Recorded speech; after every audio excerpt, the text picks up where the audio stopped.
And there we are. Hi there, how y'all doing? Sorry for the delay.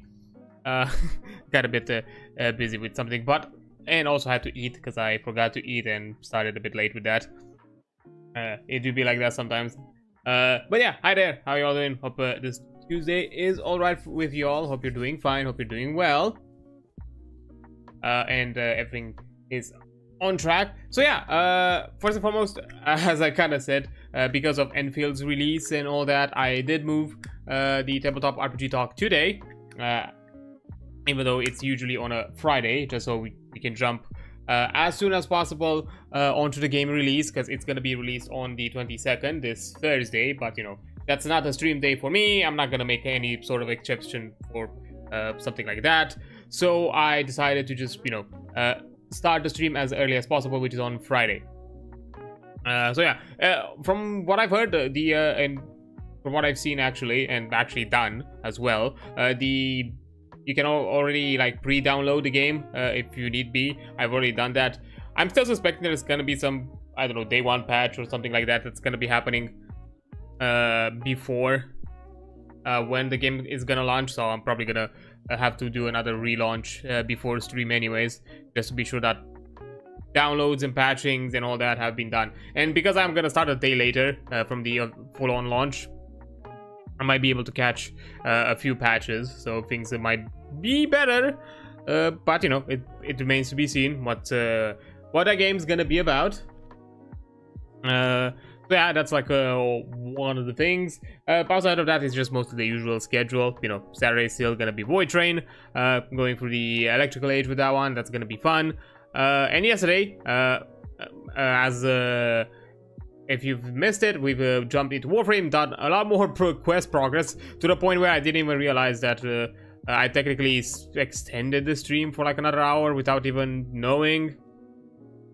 I don't know why my brain, for some reason, was kind of like focused on 6 hours, and I just went with it and realized like towards that kind of final hour of streaming of like, oh wait, I'm actually here for like a lot longer than I usually do. So oh well, I guess we're just gonna finish up this thing and then be done. And that's kind of how Warframe has been for me the past weeks. I'm like, oh yeah, I'm just gonna do a little thing here and there, and then get stuck into a ton of grinding and farming and all of that. Because yeah, right now I have a lot of things on the backlog to do on Warframe behind the stream. Not much. A bit of it was prepping for when we're gonna have the next one. As I mentioned yesterday, one of the junction requirements was to get a Forma blueprint and put it into the foundry, and those can be obtained through the relics. So just so we didn't have to do anything, we didn't have to do it on stream or anything like that. I said like, okay, I'm just gonna do the relic farms for the Formas off stream, so we don't have to wait on it. The thing is, I did one relic farm, and we already got it because I had a relic that had it as a common drop, so I was able to easily get it. So yeah, that has already been done. A few weapons are in the foundry right now, in the works, and also working towards a few Warframes. I think I'm gonna hyper focus on getting the resources needed to get my Warframes up. Officially, Necros is right now building. In 3 days from now, in less than 3 days from now, I'm actually gonna have my second Warframe outside of Excalibur. So that's gonna be nice. I completely forgot how long the fucking the foundry builds for Warframes are. I completely forgot, like 3 days. Oh my hell. I guess we'll have to wait, you know, I suppose. Getting close to getting Garuda. I'm just really bad. I just have been unlucky with some of the Kuva farms, because I'm doing it with the bounties, because you know, we haven't progressed through the storyline enough to get a consistent Kuva you know, farm option. The only reliable one currently is the bounties, and I've been really unlucky of not getting anything on Cetus and Fortuna when I jumped today to do a bit of farming. And we had the only one available war on Deimos, which, to be fair, Deimos offers the biggest chunk like the 750 of them, which means that I just need 4 of those drops, and I have my my Warframe build. Problem is, even though it's considered a common drop, it's still a 10% chance of obtaining that reward. So yeah, I've done quite a few of those. I think I've done 5 of those bounties, maybe 6. I don't remember. I think I did 6 of those bounties, and I only got 1 drop across the entire stages, because they are at the level 40 to 60 bounties. I think they're tier 4 bounty. They're a tier 4 bounty, and tier 4 bounties have 5 stages for the missions, and for each stage you get a reward based on that loot pool. Out of all those 5 bounties, each of them with 5 stages, only 1 stage gave me those 750 kuba. Nothing else. I was really annoyed about that. So yeah, that was kind of my experience. I'm pretty sure, like, if I would have done that same amount with the Fortuna bounties, which give you like 200, but they give you at a higher percentage, I think like somewhere like 33% chance, so like 1 in 3 chances you get that, I probably would have collected a lot more in that time. It's just the Fortuna bounties didn't have the drop. I was so annoyed. So yeah, that's so yeah, I'm currently working towards the Garuda. I'm getting close to it. I think I'm halfway into the materials required for the Kuva specifically, because the blueprints and components, I already have them built. It's fine. I just need to get the final ones to get the full frame put together. And I'm also working towards Kome as well. Right now, just farming the blueprints before I'm jumping to actually building anything. Just because from what I've seen, the Faith can also drop the blueprint parts, so I don't necessarily have to buy them from the shop. So, you know, I'm just currently farming the required amount of Faiths for the parts, and based on that, I'm gonna build some blueprints. And based on that, I'll decide if there are other blueprints that I need to buy or build or do whatever of the sorts. So yeah, that's currently the plan. So yeah, those are in the works. So I think by next time we're gonna stream, which is gonna be I don't think it's gonna be this next week, because I'm expecting Enfield to be lengthy for the starting storyline for the launch. So that means that we're gonna have to stream it probably on probably 2 weeks from now, just so I can also make some progress in Final Fantasy. So, you know, I'm gonna swap between them every week until we get to current content with Enfield. So yeah, no Warframe next week, but so we can do Final Fantasy instead, because I also want to progress through that. So yeah, maybe 2 weeks from now, which I'm suspecting by then I should have all of that in the works. Like, I think all the frames, I should probably have all 3 of them, like Necros, Kome, and Garuda. I probably would be done. Plus a few more weapons in the arsenal, because, you know, I'm Massive 4. I can get the Heck, which is a not only a highly coveted or highly recommended weapon within the community. Like they say, like, it's basically kind of like a early game carry weapon to get. But also I've started building a few more here and there to have a bit of variety when it comes to like damage types and all that kind of shenanigans. So yeah, that's like a thing. There's probably a few more to do with that, but yeah, I think those are gonna be it, because anything else that will be available for me, it's a bit of a later progress. I think the next one that's gonna be closed with our story progression is gonna be Equinox, that I have on my list that I want to get. It's probably gonna be Equinox, which is because, you know, it's on Uranus. And I'm suspecting we're gonna get to Uranus next time around with some of the story progression. That's my suspicion. So I'm gonna have another farm opened up. So that's gonna be good. Maybe Possibly Chroma. No, I don't think Chroma. Chroma is probably a long ways because the last component from Chroma is on the it's the Pluto junction, so that's gonna be a while. I'm not suspecting I'm gonna get up to that point next time around. So no. Ash, I'm not fully sure because that's another one on the list. Maybe because I still need to understand like what exactly it is about Proximas and all that. And anything else related to that requires a bit of story progression, like Revenant requires some story progression. Similar, I also want to look into Dante, which also requires story progression before anything else.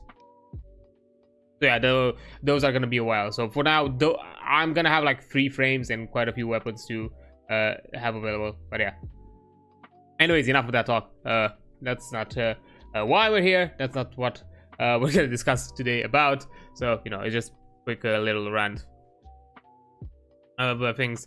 For today's streams, I'm not fully sure how long it's gonna be. I don't know why I have like a weird suspicion that's gonna be a bit on the shorter end, maybe. I might put in a few more chapters together, like you know, cover a few more extra chapters if needed, and just so we cover most of the rule book. So anything game master related is gonna be good. So there's a high possibility that next week we're just gonna do the game master things, and this week is when I conclude the main core book today. That's a possibility.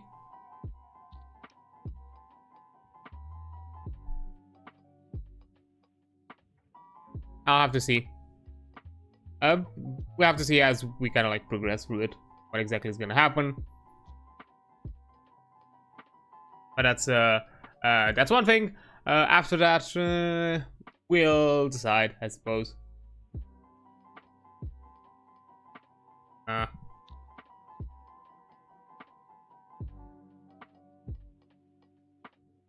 are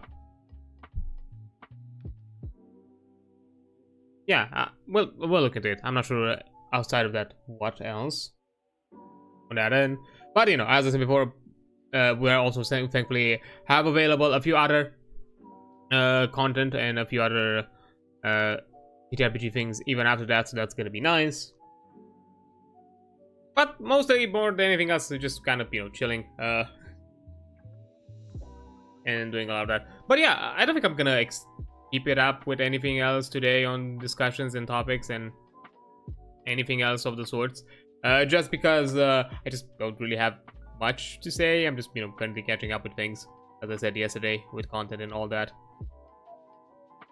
I didn't realize that it might also be regarding to the community and all that, but yesterday has been an interesting productive stream that I honestly overall enjoyed.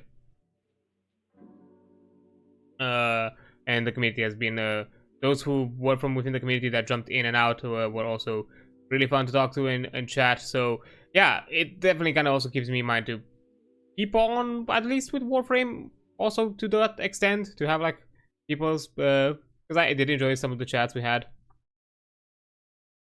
and at the very least I've seen the pattern of a lot more people kind of like trickling in and doing all of that. But anyways, so for today, because it's a tabletop RPG stream, as per usual, if you know, as per usual, in case you need a bit of an understanding what these for the purpose of these streams, specifically with these streams, and these, not necessarily just these streams, but more often than not for these streams specifically, and they are intended to be a space for people to jump in, have a bit of chat, talk about and their excitement and fun things about tabletop RPGs of any sorts, any kind, anything else of that matter. I want to hover here a space where people can jump in, talk about you know, their excitement about something that they have in the works, maybe some system that they enjoy. Maybe they're a game master that wanna gush about like things that have planned up, but you know, they can't really share it with anybody else, because anyone who would understand it would probably be the players who are part of that content and can't really you know, be spoiled. or anything else of that matter, or maybe just want some suggestions, some advice, some perspectives here and there that we can offer, either those other people within the chat or myself included, if to kind of give a bit of a resume or something of the sorts. I've started a while back, like 2018ish. I think I got into the hobby, like most, I feel like a good majority of people, through D&D 5th edition. I game mastered and played, I think, like in equal-ish amounts within that time, for a good chunk. Had my fun with it. Then in recent years, almost like 2 years ago, got into some other game systems, started exploring and vary my perspectives. I played a few within the War of Darkness setting, some Hunter the Reckoning 1st edition, the Imbued, for those who understand what's the War of Darkness games, and also some Vampire the Masquerade 20th anniversary as well. Those have been like two main ones that I've played in the past, as well as some Gestalt RPG. For those who do not know what Gestalt RPG is, because it's a bit of a niche of a system. If you were to like look into it, like put on a spectrum, D&D 5th edition on one end and Pathfinder 2nd edition on the other, Gestalt is like somewhere-ish in the middle. It's a bit more complex than D&D. It has, gives you a few more choices than D&D would offer, but it doesn't have the same level of choices and customizability that at a really granular level that Pathfinder offers. So it's somewhere like in between, but it's a D20 system. It functions quite familiar to those games, so it's not gonna be something unknown for you to kind of like jump in. Aside of the a few rulings here and there that might have their own exceptions. So that's one thing specifically. Then within that same topic, I've also played Pathfinder. That has been another game system that I've looked into and had some fun with, and it's been a nice experience and whatnot. And yeah, after that, as part of these streams where we've had like tabletop RPG discussions and content that I've covered, I looked into the Daggerhide playtest back when the playtest was like the only thing available at the time. Looked into Lancer, the Bunkers and Badasses role-playing system, the Gestalt RPG role-playing system. I've also looked into it here a bit more in depth. A few like one-offs here and there. The basically the starter sets or the starter guides, or like the free rule books for Call of Cthulhu, Candle Obscura, Mothership RPG, Cult Divinity Lost, and even the GURPS system. I've looked through some of those as well. So yeah, there's a bit of a variety. Oh, and for those who do not know, like when I said like Bunkers and Badasses, because I did realize that I said the game's name, but probably a lot of people do not know what that is. It's a D20 system based around the Borderlands IP. Bunkers and Badasses being the in-universe D&D equivalent game system, where a DLC and an entire spin-off game have been based around within the Borderlands franchise. But yeah, that's kind of the shenanigans with it, which also pretty neat and fun. But yeah, those were kind of it. Those were kind of the things covered. So there is a bit of a variety. But even if you are talking about a game system that I'm not familiar with, or I don't have too much information about personally, I'm still gonna offer advice or suggestion or perspectives in a more generic or general sense. And then, up to you to apply rules and concepts and systems and ideas based on the game system and your familiarity with the game system as you see fit. But yeah, overall, don't shy about it. Talking about these concepts or anything else related to this. That's kind of one of the intents of this game.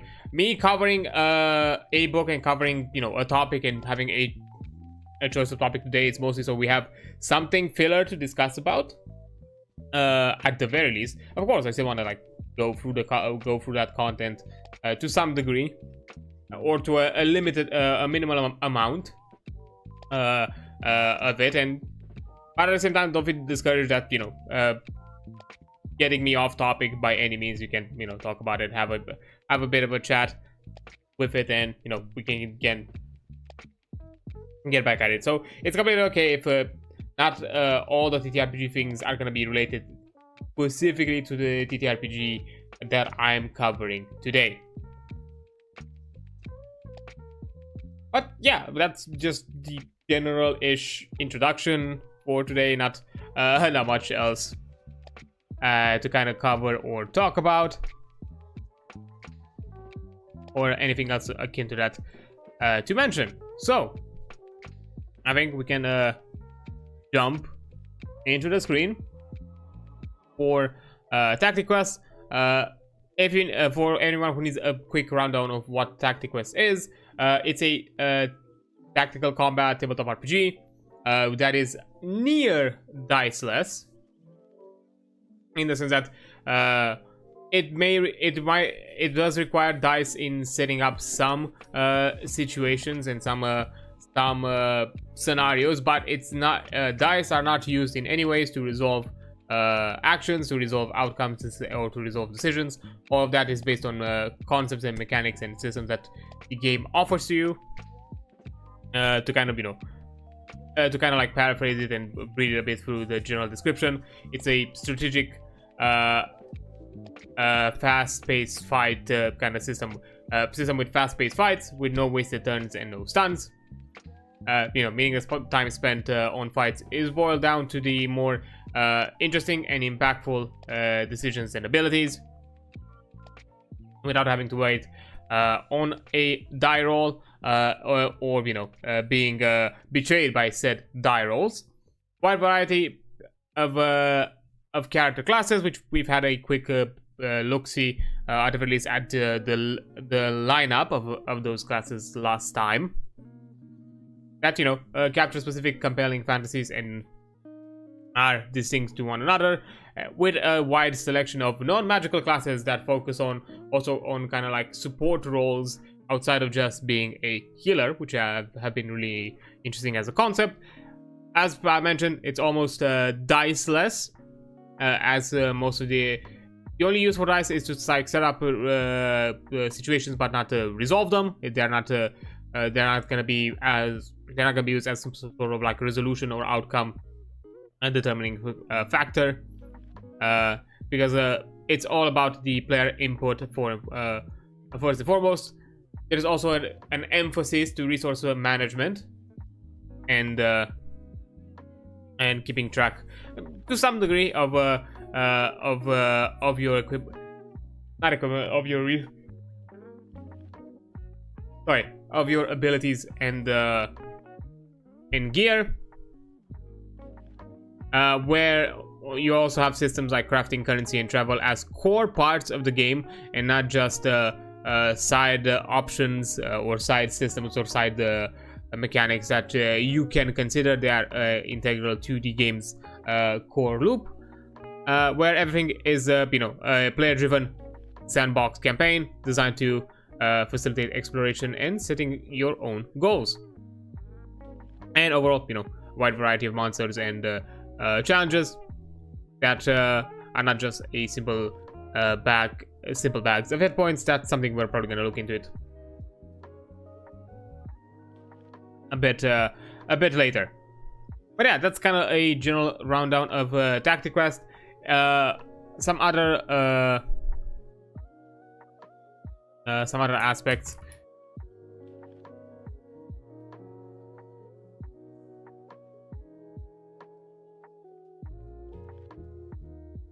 We also actually give you the link first while I am at it.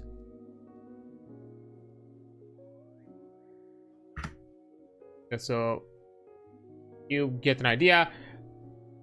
The game system itself is it's already available. It's free and completely free. You can get it on itch.io. Of course, if you enjoy the game system, I would encourage you to, you know, show some support, or at the very least get the book yourself and share it around, talk about it with other people. That's, you know, support the general kind of hobbyist, or even passionate, or even beyond hobbies, and into enthusiastic kind of like a space, and you know, share it around.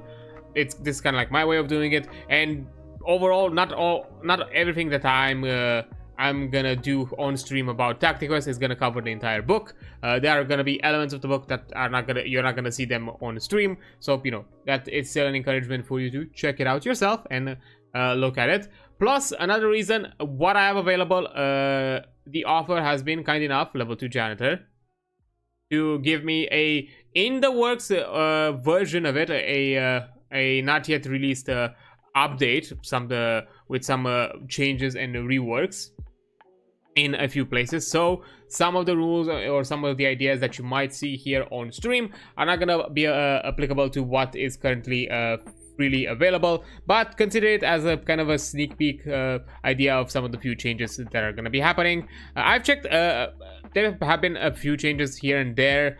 Some of them are going to be class related, which I don't think I'm going to cover too much yet.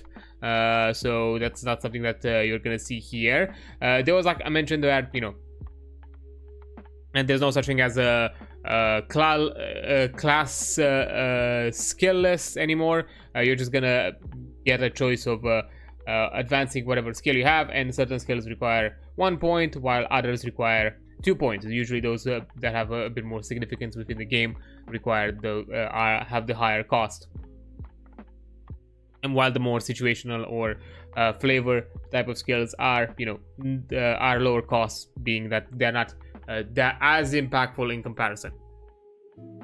And I think there have been some other changes.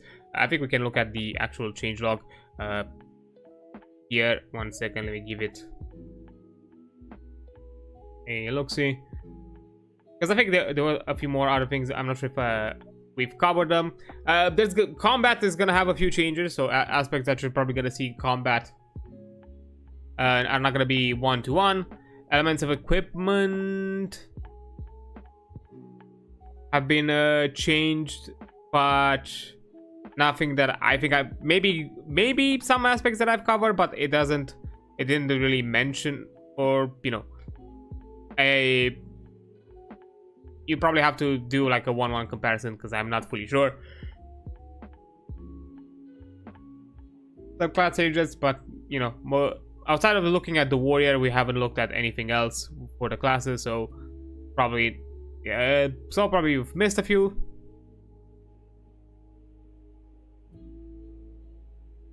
Elements about spellcasting, which we did look at last time, that have been mentioned. The aspect that you can cast spells at the cost of HP once per scene, and, you know, concentration aspects. So, yeah. But one of the more chunkier changes is from the looks of it is combat, so you're probably going to see a few different things, so keep that in mind.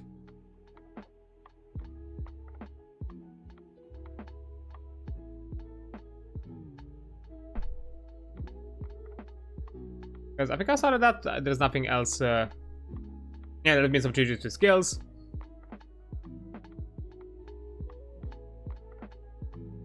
Some general changes, but I don't think I'll be covered. So yeah,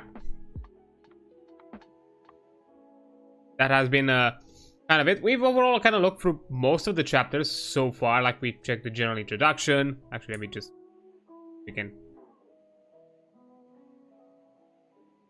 See what I'm like looking at. So yeah, cover the general introduction section, character creation as well, general aspects of creature type, and we looked at human, general aspects of character classes, and we have a look at the warrior to kind of get an idea of how all of that is structured. Similar thing with gear, just looked at a few little elements, how they're structured. Same with inventory and goods and services. spellcasting as well. And we had a bit of extra time, so we also looked at rest and healing. So that side of things have also been covered. So today we only have combat,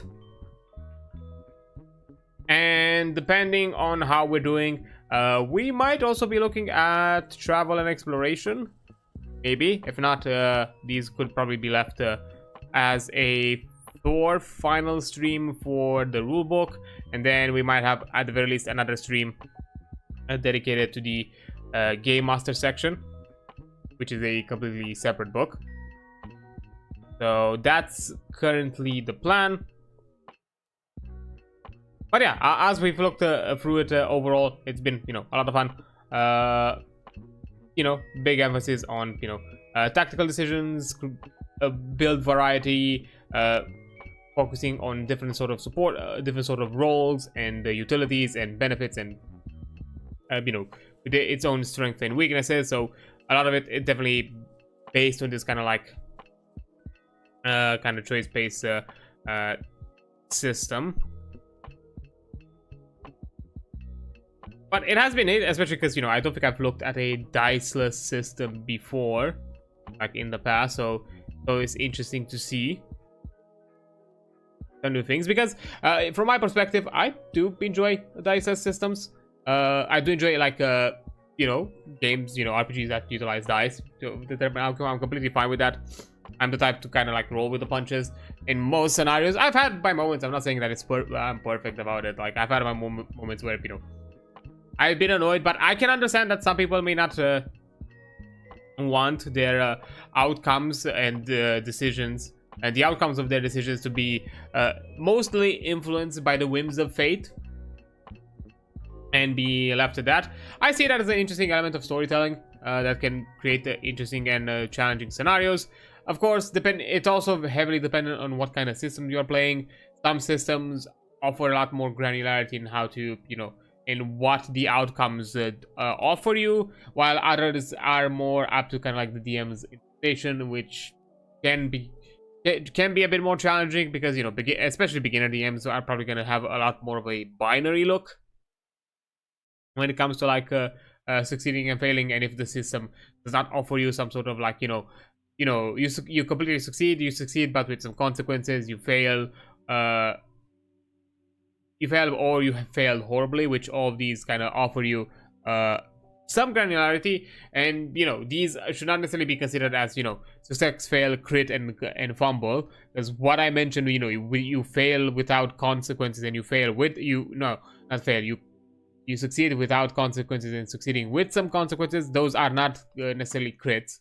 Like, succeeding with consequences should not be considered like the normal success, and that's a success with something happening that kind of like changes up the board. Success without that is another thing, while being exceptional at it, it's also like another. So technically it's not necessarily a range of 4, it would be more of a range of 6 or something of the sort, or maybe even a range of 5, because I've seen in some scenarios where that, you know, you completely fail could also be considered the fumble as well, depending on the system. So yeah, but it's built in within the system to kind of help you out to determine where are the thresholds for each, while, you know, other game systems just tell you that, you know, you have success, you have failure, you have crits and fumbles, which that doesn't necessarily give you variety. That gives you like, you succeed in a spectacular fashion, you succeed, you fail, or you fail in a spectacular fashion. But in that area of failing and succeeding, there is a lot more nuance, there is a lot more variety that you can add there that the system itself would not allow you to get. So yeah, but so because of that, your mileage may vary when it comes to that. But at the same time, even in those scenarios, you're still at the whims of the dice. So I can understand that some people do not enjoy that, do not like when their outcomes are determined by these factors, and instead prefer to play something where, you know, their tactics, their decisions are and, you know, their well thought out actions and plans are, you know, are rewarded through success through and through. So yeah, that's completely fine and understandable in my opinion. you know, as I said, I'm the type that I'm completely fine with that. I can roll with the punches. I can go with it without any sort of issue. But even so, I still would probably suggest at least giving it a looks, even if you're also in the same boat of being fine with these kinds of with, you know, rolling dice. You can still like look into this because it might still offer you some interesting perspectives and interesting ideas. Because it definitely leans maybe with some with a few more elements, maybe in the board game kind of fashion to some degree compared to others. But yeah, I don't think I'm gonna waste any more time. I do want to go through this and be done with it. You know, as I said, because I'm choosing a set amount of you know, a set amount of chapters to kind of look through it. Depending on how it all goes, the stream's length may vary. It could be a bit shorter, it could be a bit longer. So you know, all of that, you know, your mileage may vary. With this, my focus today is combat, and depending on for how long we go, we might be able to check a few other chapters as well. But you know, first and foremost, combat, which, you know, for Tactiquest, the campaign involves the players regularly coming into conflict with wild beasts, unnatural monsters, imperial enforcers, corrupt authorities, ruthless opportunists, rival adventuring parties, and other dastardly foes. Combat is a heavy focus of the game and its character options. So yeah, most of the decisions, most of the builds, and most of the choices that you make when it comes to like on the mechanical sense are there to kind of build you a character for combat, or to build some sort of role, or build some sort of set of tools that are going to be in most scenario utilized in combat. Not just in combat, there are classes, skills, and abilities that are beneficial and are used with intent outside of combat, and there are systems to, you know, to be applicable for roleplay social scenarios as well. But the main pillar, it's bread and butter for the system, is combat. So it's a kind of a mechanics combat pillar heavy game compared to others where that may be so. So you have a combat sequence. First, you determine the starting positions. The game master sets out the battle map, sets the enemy positions, and then lets the player characters choose their starting position within a limited area. Kind of akin to, I'm guessing, like a XCOM X sort of game. Then you determine turn order. You are asking each player character whether they're aggressive or cautious. Enemies will go in between aggressive PCs and cautious player characters, unless their stats note that they act early, meaning before you know, before early PCs, or late after cautious PCs, which in that scenario you have different elements, which, you know, good to know. Then you take turns in order of early acting foes, then aggressive player characters, then normal foes, then cautious player characters, and then late acting foes. And after that, once those turns have been done, you begin the next round, repeating the previous steps until combat is complete.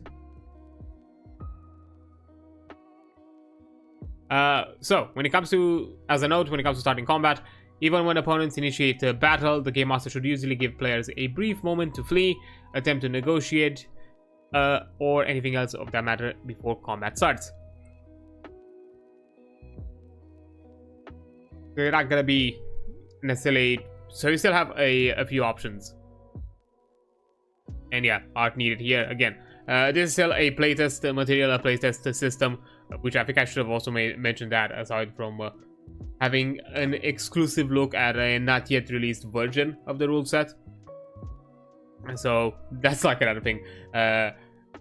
Even what's currently officially released, it's still in playtest, so some elements still need to be added and still need to be improved. Hence why, you know, I have an update version of the game, of the rule set. Also, hi there, Red. I'm doing fine. Just reading through the this you know, interesting rule set.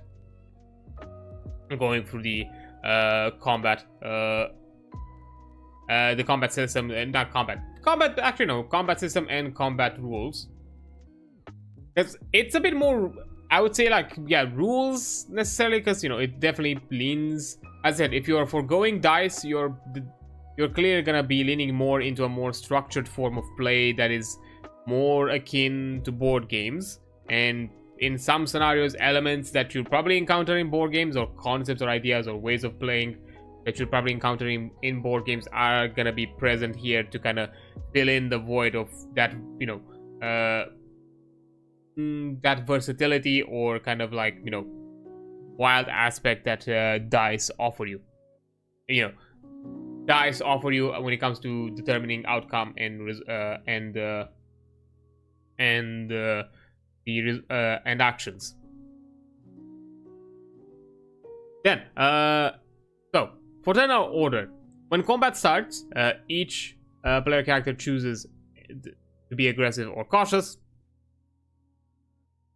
So aggressive player characters go before enemies, but don't have any small actions on their first turn, so they can only do I think you have like one big action, two small, and something else. I think the movement. Cautious PC player characters act after the enemies, but gain two small actions on their first turn. So basically, you get some benefits if you decide to start late. Then, after subsequent rounds, give each player character a single small action on their turn, whether aggressive or cautious. So it really depends on that first round, and then after that, I'm guessing it's big action, small action, and I think there was also like a move action or something like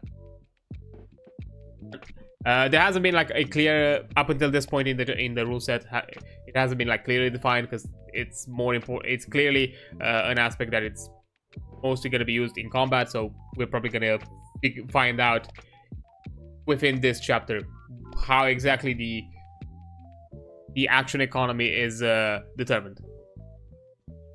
Some enemies act early or late, as denoted in their stats. Early monsters act even before aggressive PCs, while late most monsters act even after cautious player characters.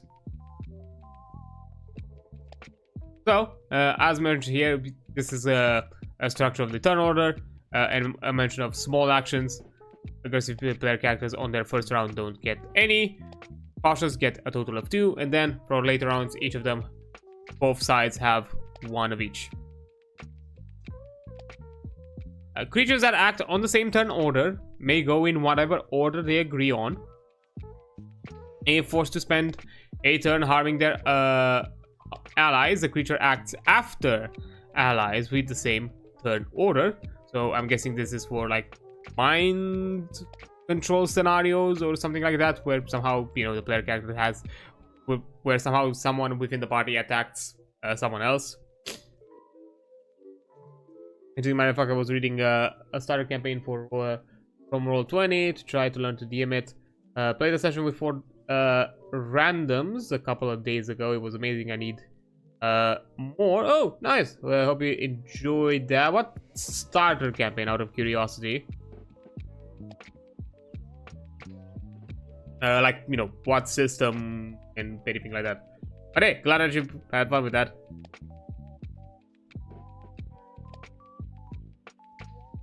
I'm out here kind of like relapsing and all that, because we've been on a hiatus within our actual play group for more than half a year. I think we're close to 9 months at this.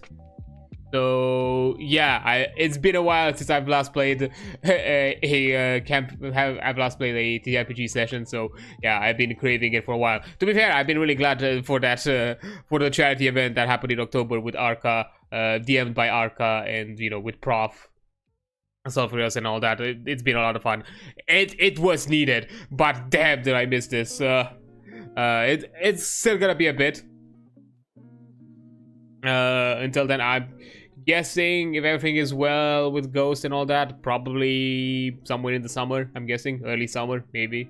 Who knows? Also, hi there, Troy. How you doing?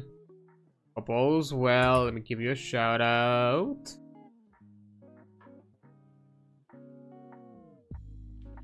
That boom.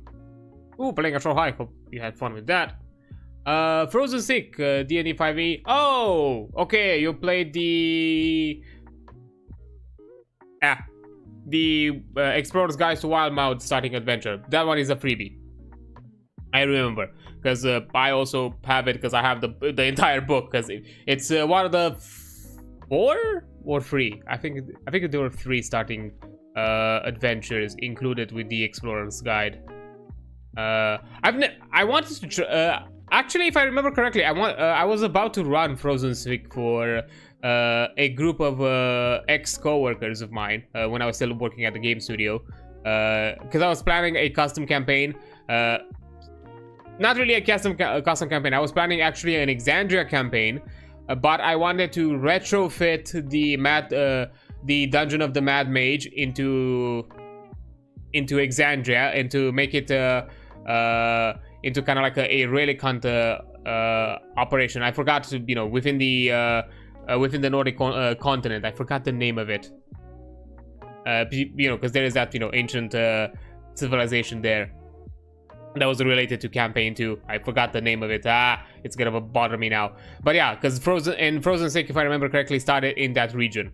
So to kind of like bridge it, because a few players were newish. And to kind of like bridge it, I decided to I was thinking of, decided to use Frozen Sick as a starting campaign, as a starting point, and from Frozen Sick to to then transition to Mad Mage, which is the retrofitted Mad Mage campaign. Because I still wanted to run a module just to make my life easier. But unfortunately, that group fell off. I think we did a session or 2 of that Frozen Sick campaign, and that was it. Unfortunately, it was many years ago. It was like what, 4 or 5 years ago, something like that.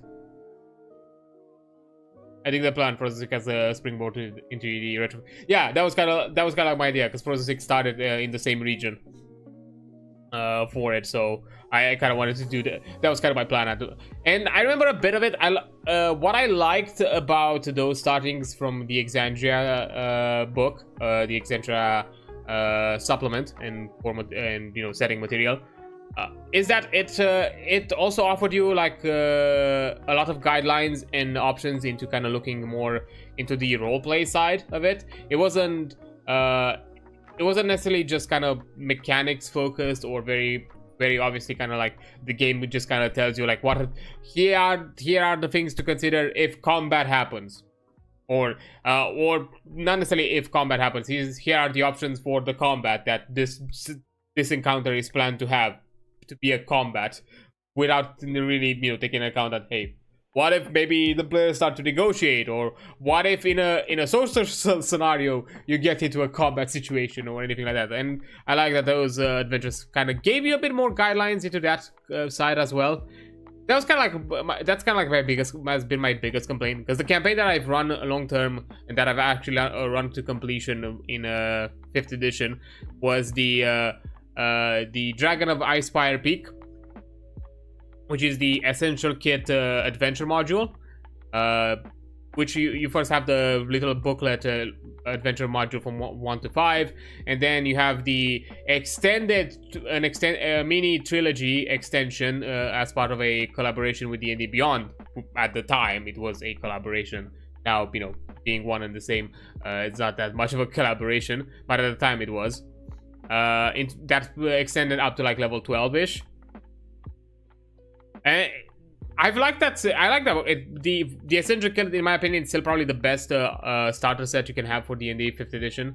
I do not know too much about like the newer ones that came after it. Don't have too much knowledge. I think I know a bit of the one that came after the Essential Kit, and it didn't feel like it covered elements in a similar fashion as the Essential Kit. And I think there's also like a 2024 one as well. That one I have no idea about it. But yeah, I like the Essential Kit and kind of the material it gave you. But again, that's the biggest problem with that system, with that module, is that yeah, it gave you a ton of guidelines to kind of how to handle the combats and how to like balance out the combats, even though even that was kind of iffy. But for it didn't really give you any idea of like, here's how to consider NPCs if, you know, players might start to negotiate, or give you like a bit of motivation. It was very obviously intended for like beginner DMs and players who might jump into the game with that mindset of, we are here to, you know, to fight monsters and collect loot and do quests, without necessarily thinking into the wider aspect of, you know, some people are there to, you know, tell a story or to kind of create a story, which can be rough. With the group that I was playing at the time, it wasn't that problematic. It wasn't that big of a deal, because we were going. Most of us were, you know, within the game development systems, were like game passionate. So, you know, a lot of min maxers, people who enjoyed doing kind of the mechanics side of things of D&D. So it was completely fine for us. But if you want to learn to, you know, be better as a game master, it misses some core aspects of how, you know, what you kind of would need, you know, as elements to kind of think on. At times it was rough, but overall it was a fun experience. I did enjoy it.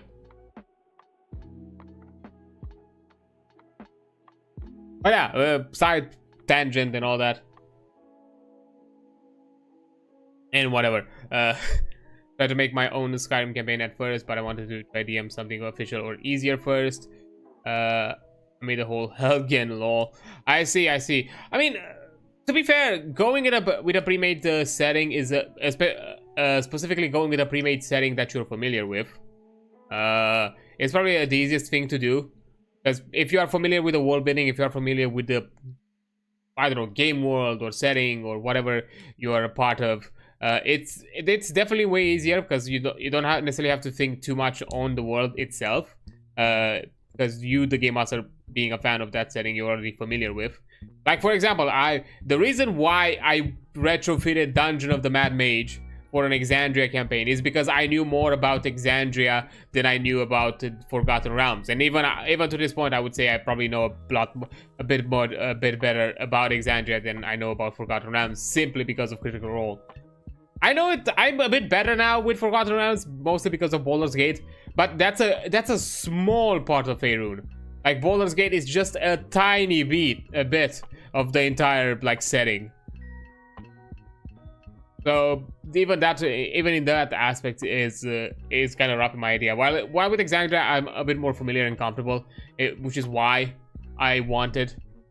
I definitely think the retrofit, given the knowledge of Exandria over, yeah, that's it. I wanted to run a module just to kind of give myself an easy time. I just didn't want to go into the effort of, you know, making a full campaign. It wasn't really didn't really have the time more than anything. I don't think I had the energy for it, so I just wanted to have something that was semi pre-made and just you know, adjusted it as I go. And that was kind of the plan. And you know, at the time, Exandria didn't have an adventure. After that, yeah, there is the adventure module that was then released for the Exandria setting that, you know, you could play, but at that time there wasn't. It was just the guidebook. But yeah, so rant aside and tangent aside, I'm gonna take a quick break as an ad is about to come up, and I'll be back once the break is over. So I'll see you in a bit. Okay, there we go. Oh, actually, hold on.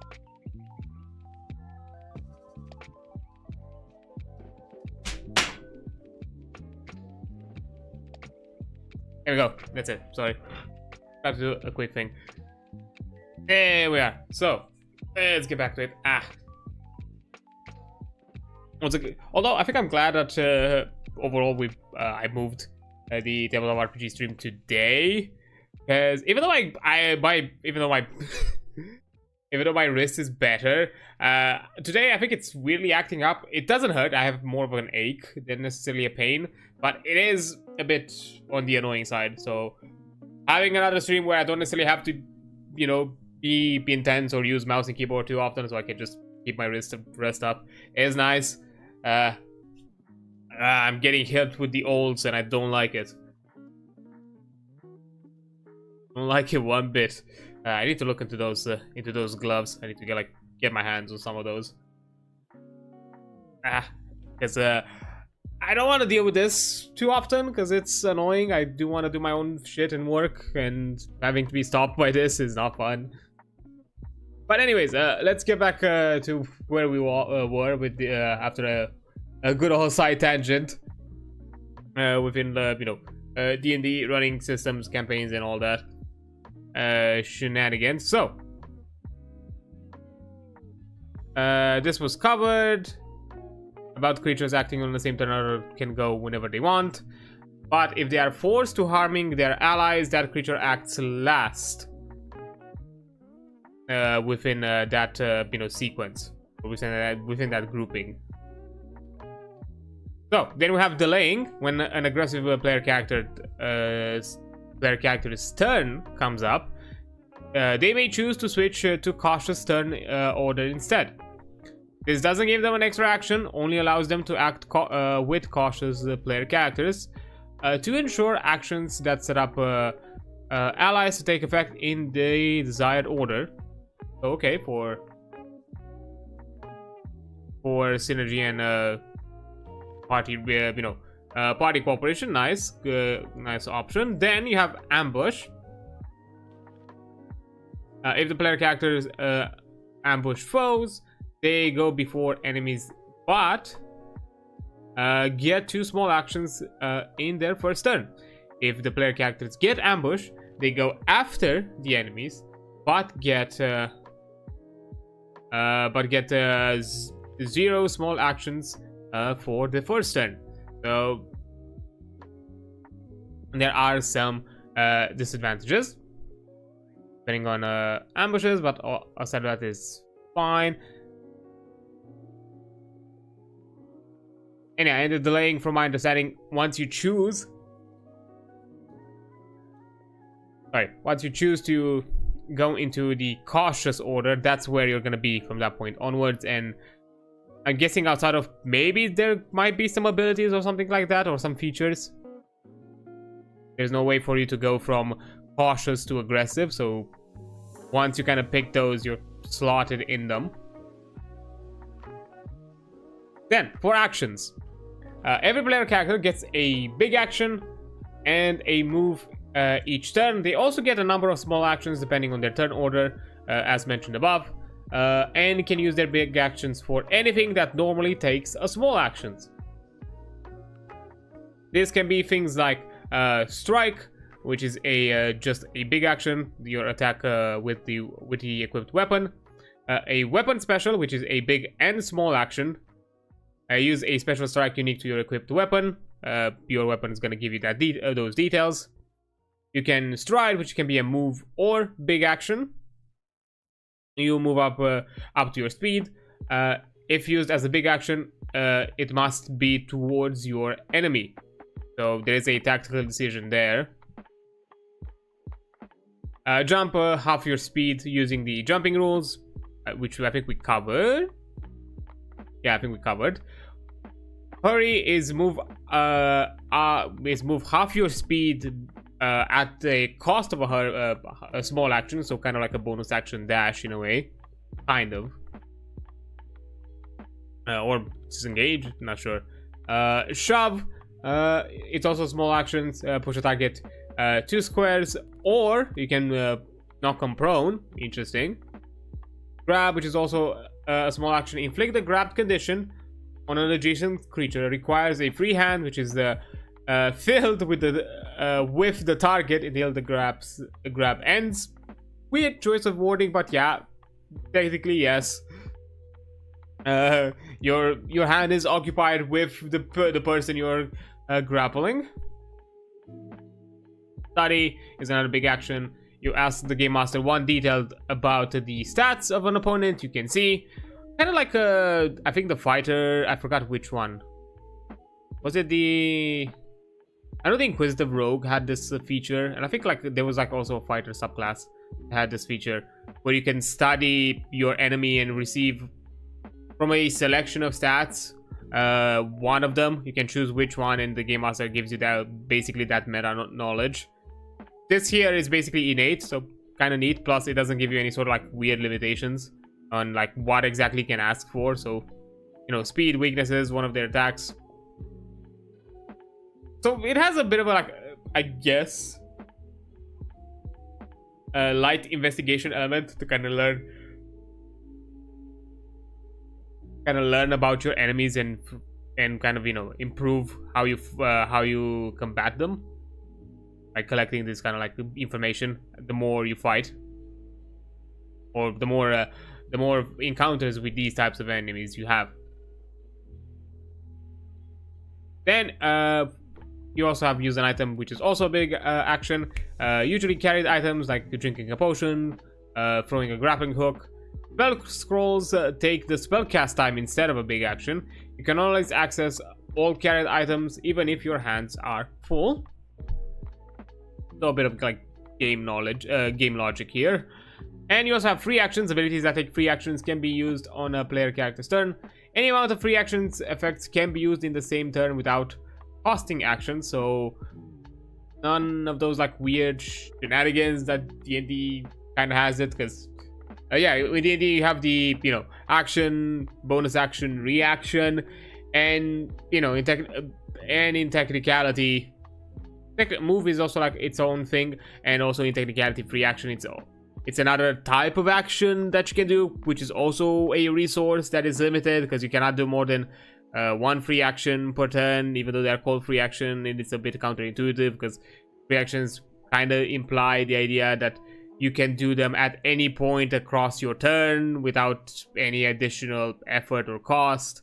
So having the limitation is weird.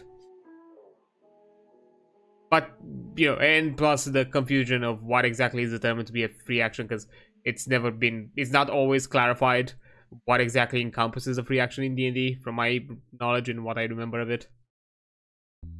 But anyways. Immediate action. When an effect lets you do something immediately, it happens immediately at no action cost unless otherwise noted. Full actions. Abilities that take full action cost a big, small, and move actions. And one is available to all player characters, which is Weapon Smash. You strike when equip a melee weapon and deal double damage, not including bonuses with a use or limit cost. Like, for example, an Alchemist Potions or a Sacred Smite spell. It shatters. Artifacts usually have a unique effect when shattered. So basically, you're putting all your force into one attack at the cost of your weapon. Interesting. And also all your action economy in for that turn.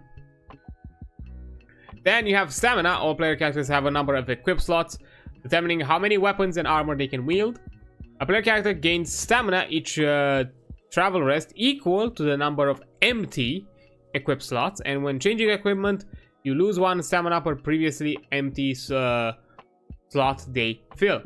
Player characters can spend stamina in combat to take extra small actions. Okay, so that's what stamina is for. One stamina costs one extra small action. At the start of the battle, player characters may take one strain to fully regain stamina. So in case you've already wasted it, you can take the risk and straining get an additional point of strain and have more actions in combat. When it comes to enemy actions, they only get a big and a move action. One enemy each round gets a boost chosen by the game master, and to either use their special action, which is marked in the stats with currently nothing specific, or I'm guessing it is something specific, but because I'm pretty sure this is a this is something from the font type that is considered that is not available, not necessarily something put by the developer, because it says demo something, which I know, like, some free font types you know, give you access to, like, for example, yeah, you have access to to the letters, but you may not have access to numbers or certain symbols or glyphs, and those require you to, you know, buy the license. Anyways, weird observation. Instead of any of its basic actions, which are marked with an arrow point, or sorry, I have a lot of yawns today. I don't know why. I'm not really tired, but anyway.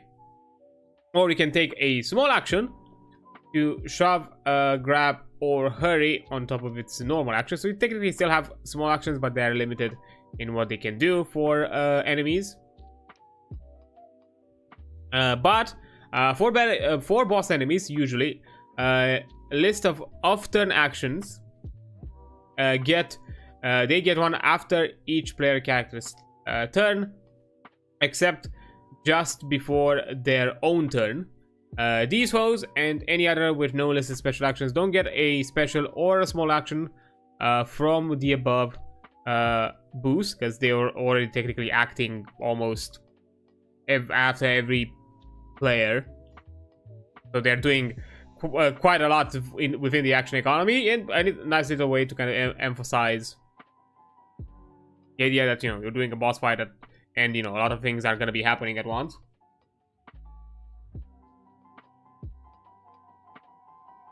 So makes sense, you know, and quite obviously kind of semi-inspired, I'm guessing, from elements akin to like legendary actions and things like that, where you can do things off turn. Then after this, now that we've determined actions, those are going to impact things like HP and damage. All creatures have hit points that are measured with the ability that measure their ability to stay standing in a fight. Any damage a creature takes reduces their HP by that much. Those reduced to 0 HP fall unconscious until healed. The HP of everyone in a battle is information open to all players and the game master, so no secret death saving throws or anything like that. Or like how I like to do it in my games when it comes to, like, you know, having an immersive way of telling, you know, HP status. You know, I always go with that kind of like, you know, scratched or bruised, bloodied, near death, that sort of thing, where, you know, I kind of give stages, but don't necessarily offer a lot of info.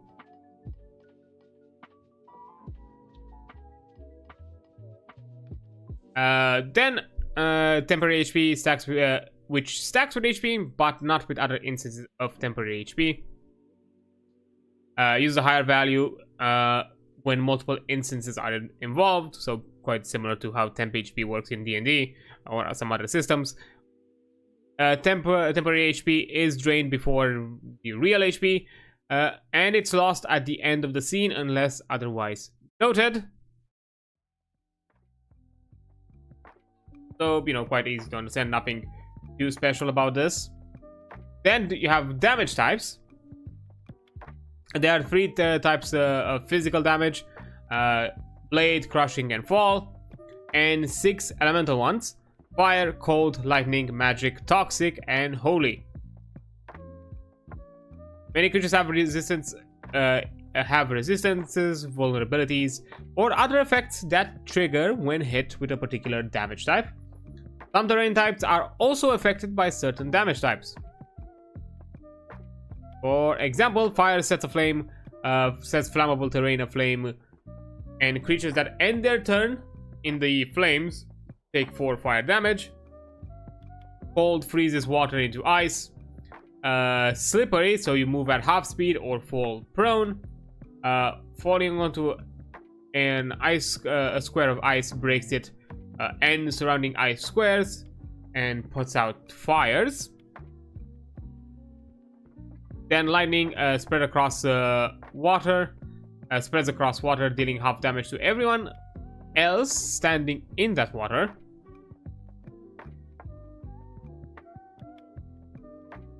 So I'm guessing, oh yeah, because these are like the only like elemental, like environmental ones that would have some sort of sense. I mean, toxic, maybe it really depends on what exactly they are thinking about with toxic.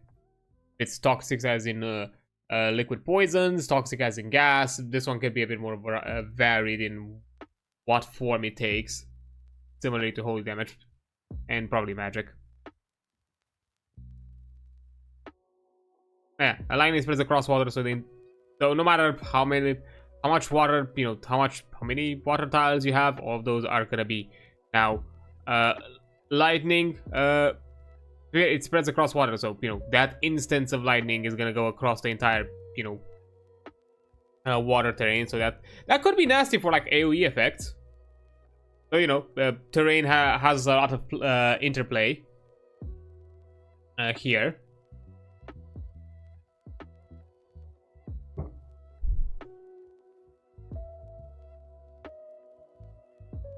Then you have attacks. What counts as an attack? Various rules reference attacks and hits. An attack is any damaging action. For example, a strike is an attack. Any spell that deals damage and is actively triggered by the caster is an attack. Passive effects are not attacks, even if they deal damage. Damage that triggers automatically on contact or entering an area around an enemy is not an attack. Indirect damage that is resulted from other actions, such as shoving enemies into hazardous terrain or cliffs, is also not an attack. Collision damage is also considered to be indirect. Damages from hazardous terrain are not an attack, but actions such as spells which deal damage at the same time as they create hazardous terrain are also still attacks. So if you're doing for example, a fireball or firebolt, which would be intended to be a directional attack, if you're using it for the purpose of creating fire, it's still going to be considered an attack. I'm guessing for the simplicity's sake of kind of keeping everything within one spot or within a certain category. Hits. If a creature's current ability triggers upon being hit, it triggers anytime an attack actually deals damage to them, and only doesn't apply if the attack is somehow reduced to 0 damage. So only with damage reduction. Remember, damage resistance reduce damage to a minimum of 1, so you're still, resistance means that you're still taking damage, just not as hard. So that's completely fine.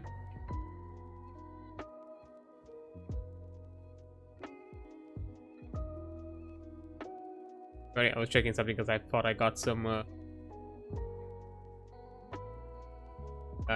something, but no, it's fine. Yeah, overall easy to kind of grasp and understand these elements. Nothing too crazy, but definitely you can already see a lot of like interplay with like tactical decisions, especially like with elemental types and utilizing your environment to your own advantage. And the way you're kind of like planning out your turn order and all that, and combat sequence. Yeah, the elemental structure looks neat. Yeah, it's simple. I think it covers. It's obvious that it's also it is tactical, but it also tries to keep it simple. Like try to kind of distill it into the briefest of concepts or elements or ideas. Like even with the damage types, it doesn't really go too granular. Just to kind of keep it simple. Because there are systems out there that do a ton of damage types, and where you can have a lot of interplay in many ways, depending on each of those damage types. But here, because yeah, in technicality, maybe water would be more of a it puts out fire than cold, but cold has a lot more wider applications across across the system. So why not? And anything else of that matter. Anyhow, so engagement. Most abilities such as strikes, shoves, and grabs may only target an engaged creature, one that is occupying a space next to the user. All spaces surrounding a creature are next to them, including diagonals. Becoming adjacent to a creature is referred to as engaging them. Leaving the area is disengaging them. Displacement, which is for example as being pushed, doesn't count as either. Effects triggered by an engage or disengage are only triggered once per target movement. So once they move and engage, or this one is a bit weird because does it also refer that, let's say for example, you're already engaged, you're already within that adjacency, while still, if you're moving in that engage area, you're still triggering any sort of like engage effect. It says once per target per movement, so that would imply once per target and once per movement action. So they can't do this. So even if they're using their same movement action, they can't do this multiple times. And even if they used multiple different move actions, like let's say the hurry and the normal move, they only still have the benefit that they still have the limitation of being once per target. Still a bit funky, but anyways. Then for when it comes to grid and movement, because we're kind of like on that discussion, combat takes place on a grid measured in squares. You may move through allies that are not enemies. Although you cannot end your turn in their square, most movement is done by spending your move action to stride. Every second space of diagonal costs 2 squares.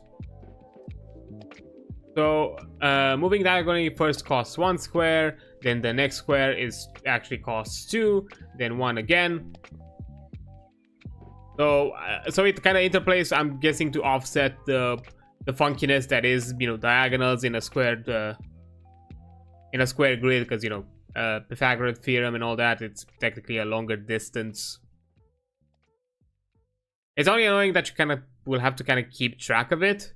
If you're moving across diagonals for in multiple sequences, you kind of have to, like, you know, if you end on a square where you've utilized 2 square, you utilize, you know, a 2 square cost, and you're still moving into a diagonal after that, but a bit later you have to take into account that you're moving 1 square.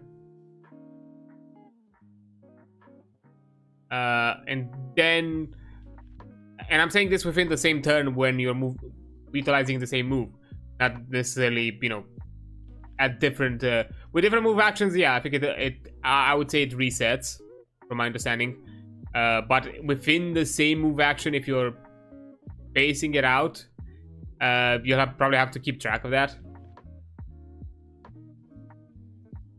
But to be fair, you know, I would be forgiving, and I would say that it resets either way, just to kind of keep it simple, and so, you know, people don't have necessarily to keep track of it.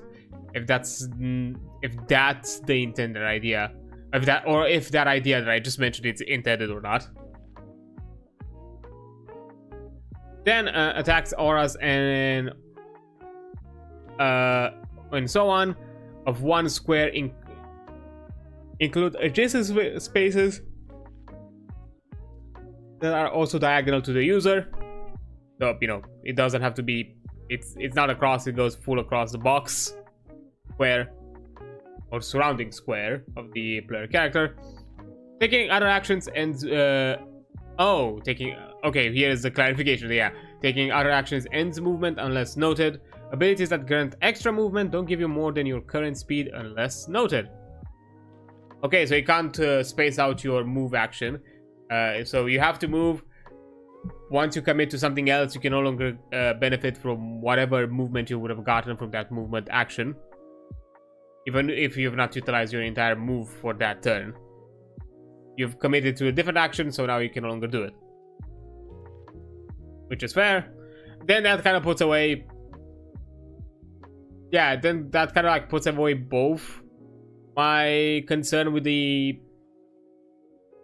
aspect about engaging, and the same way when it comes to like the cost of the diagonal, because that means, from my perspective, this cost resets if you decide to use a different move action, and this one cannot technically be triggered.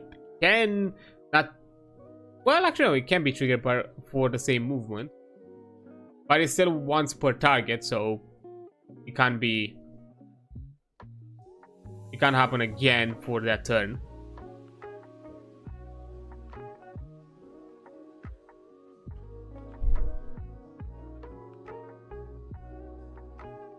Well, I'm saying for that turn in the scenario that, you know, the effect can be used per turn. Maybe the effect can also be used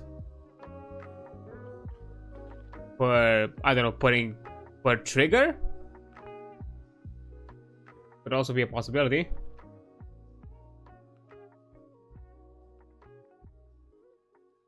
Then we have displacement. Many player characters and monster abilities allow the user to forcibly move a target. This always specifies the number of squares and what direction the target may be moved to. There are 3 types. You have push. You move the target listed the number of squares away from you. Pull, move the target in the listed of squares towards you. Slide, move the character the listed number of squares in any direction. Compel, mind control, that forces the target to move, which is going to be mentioned in the next column. And collision, some displacing abilities specify collision damage. If a target is forcefully moved into either a wall or another creature, both the target and whatever it collides with take any listed of collision damage, with crushing as the damage type.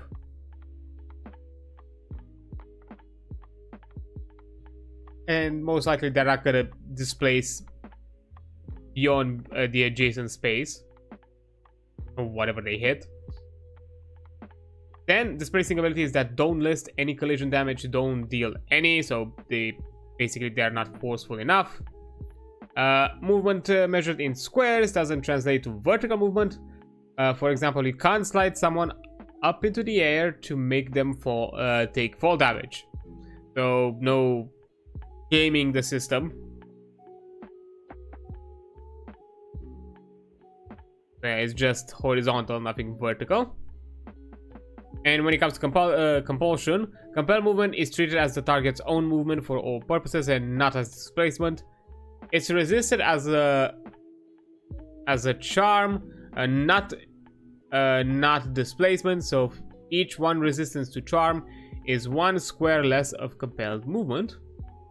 Interesting way of kind of having, you know, resist, or, you know, a resist effect, and how even if by failing that resist effect, you're still technically, because there's actually no, because I'm guessing there's no way to determine, I'm suspecting, or like maybe some of the compulsion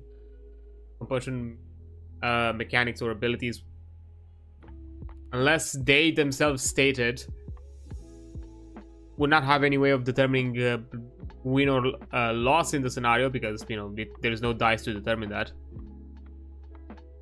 So it's based on whatever the ability might describe as conditions that need to be fulfilled for the compulsion to take effect. If not all of them are instantaneous, and the advantage for charm resistance is this, instead of just not being mind controlled,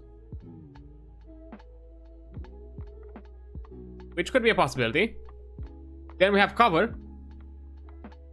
Full cover is solid walls that completely obstruct vision, entirely prevent range attacks and other effects unless noted. Also half covered, any creature or object that only partially obscures the target provides half cover. Foliage, glass windows, short fences, prison bars, and so on. Features of the target size or larger provide half cover as well.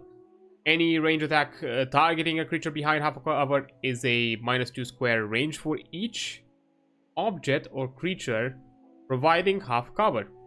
So basically, if you are... Oh, so technically that means that if you're making like a line of people, it's less likely to kind of reach them, because, yeah, technically, I'm guessing it takes the implication that it goes through the cover. It has to kind of penetrate the cover. It's a lot of force and all that. Yeah. Expected. I'm just quickly looking to see. This is quite yeah, a lot of this is like a lot of mechanics that we have to look into. Jumping. All creatures can jump half their speed as a move action. Jumps don't clear short height obstacles such as walls or other creatures, unless the jumper has jumping as skill. Taking the skill twice allows characters to jump as a small action, so benefit to double dip into skills. Various abilities also grant jump outside of taking the jump action and will specify a height and distance. Any creature that take an action mid-jump, after which their jump ends and they land. This allows them to target higher elevation foes with melee strikes and other effects with the reach of engage. Hey, so nice for melee martial characters. So yeah, but as a note, the grid type, though grid spaces are referred to as squares, Tactiquest can also be played on a hexagonal grid. Hex grids are generally harder to make maps for, but many prefer for their lack of diagonals, which probably would keep some of the rulings here a lot simple and not necessarily have to track them, which is nice. Now, let me quickly look. What else do we have? I'm looking here at the list. We are at elevation. Okay, I think we're like not really halfway through. Well, I mean, close to halfway through the list of combat things. That's fair. But actually, one thing, Hex grid compatibility is nice. Yeah, I mean, to be fair, Hex grid is something that you can adjust or adapt to like most systems. I think to some degree. I'm thinking here maybe there's you could take into account squares in a similar fashion. It is a bit more complicated, yes, because depending on the system or on the game, you might also have to make some clarification. For example, in D&D, if you have AoE effects, how exactly does the AoE effect cover the space on the hex grid? Because hex grid are a bit more funky. Lancer, for example, has an interesting way of kind of like showing, because Lancer has like different AoE sort of effects, and it kind of gives you like visual examples of, depending on how you position it on the hex grid, the effect, the line kind of moves differently. But yeah, it requires a bit more work, but it's kind of doable with most systems. But depending on everyone's willingness to do that effort, some might, some may not. But anyways, I think I'm gonna take an earlier break. I do need to do something really quick, and I'm gonna run an ad, so we're not gonna be interrupted once I am back, and I'll see you in a bit after the ad. After I am back from what I need to do. So yeah, I'll see you in a bit. Okay, there we are. Yeah, sorry about that. I had to do a quick thing, and apparently I misclicked when I hit the ad, because the run ad and snooze ad are two green buttons, and I guess I just hit the snooze ad without actually snoozing anything. So yeah, I had to run the ad when I came back, so we don't get like immediately interrupted by ad breaks. But it's fine, it's fine. It do be like that sometime. But anyhow. Yeah, definitely done that. Yeah, it happens, it happens. To be fair, I've seen this method. I'm gonna, credit Prof for this, because I think they've mentioned it. I've actually kind of like, in most scenarios, like manage the ads yourself. Like, instead of necessarily just, doing the whole shenanigans of kind of like waiting for the ad notification to come up, and then kind of like prepping for the ad, which, I don't know, depending on the time, it can catch you a bit off guard or not in a good spot. More than anything, like kind of like set yourself in kind of like a time frame where, okay, I've run this amount of time, now I'm running an ad, then I'm coming back, and so on. Of course, this is like for scenarios where you're probably not playing a multiplayer game, or I don't know, you are with other people collabing, where that sort of thing can't really be managed, because it do be like that, like it's off to the races if I'm collabing, depending on what I'm playing and what we're doing.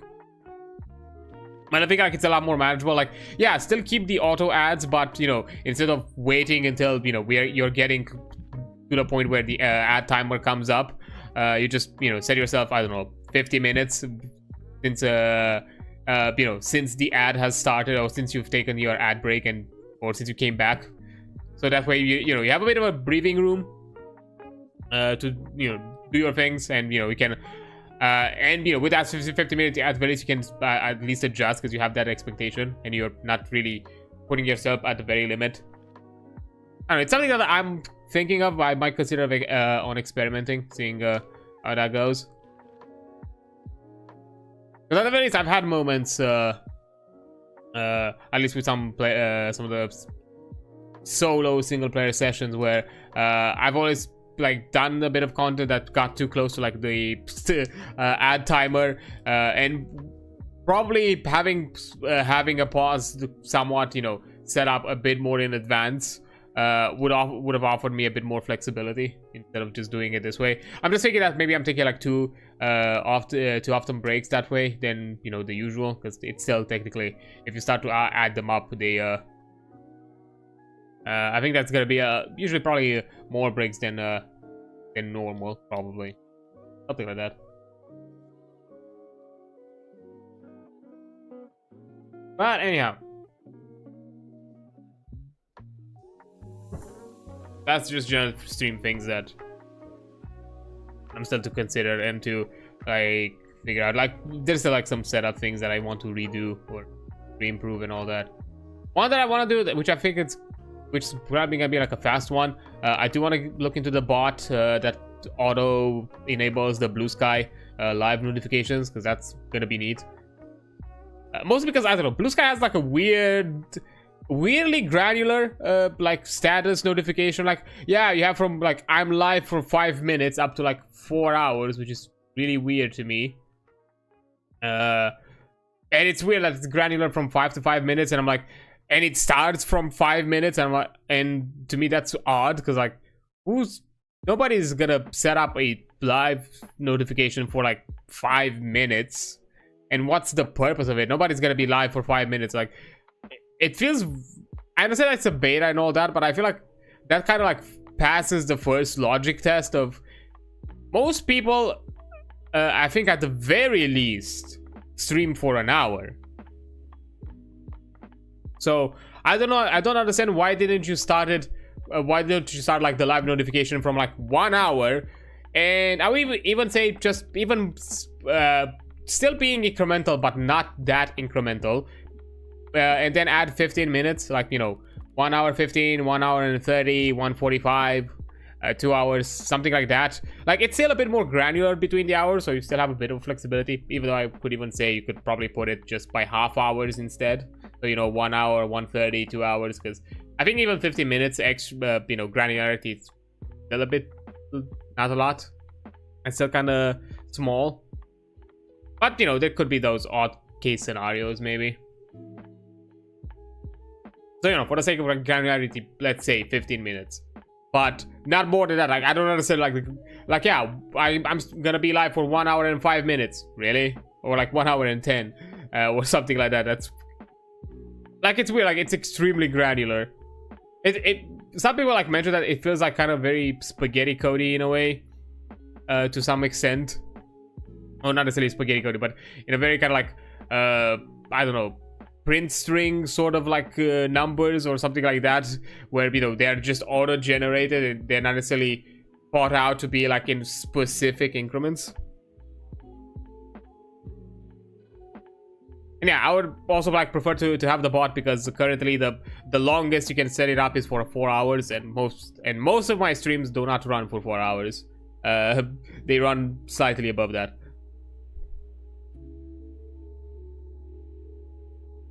It's also that posting that I have to reset the live notification after a while, just to so people still know that I'm live if they check me on Blue Sky. Oh yeah, those are like first like who's live for like 5 minutes or...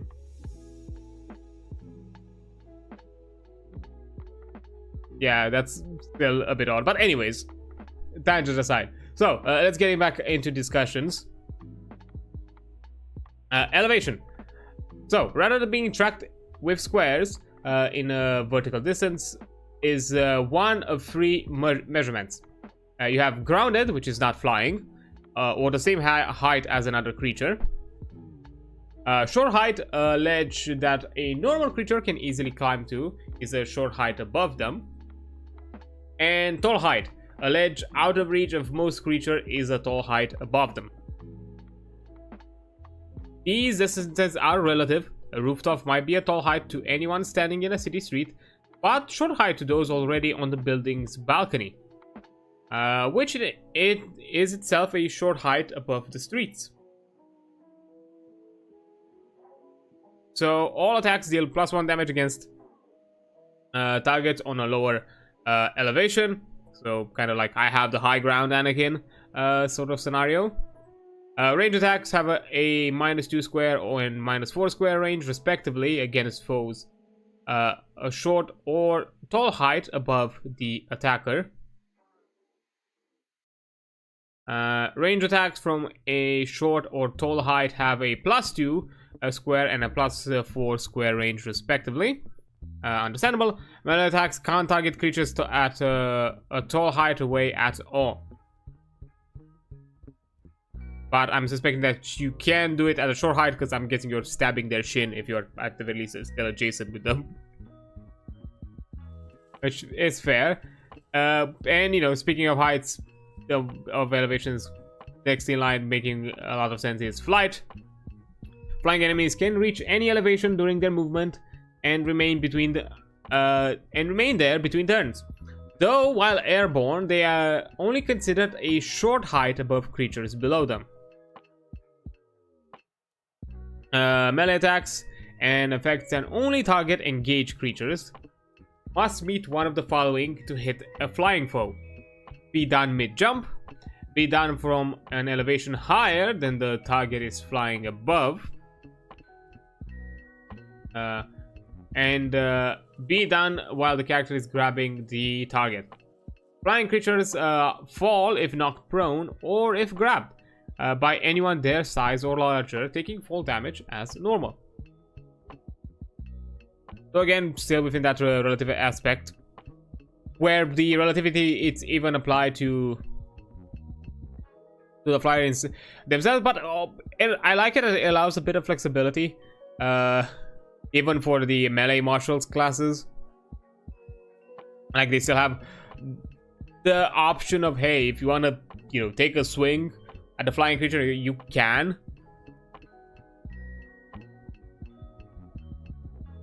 It keeps it simple.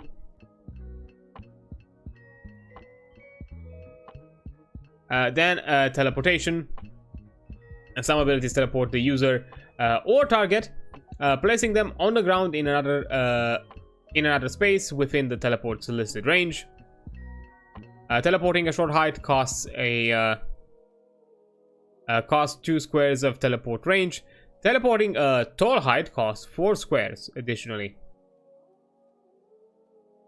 The user doesn't need to see the target space, but the teleport fails if the space they choose is occupied.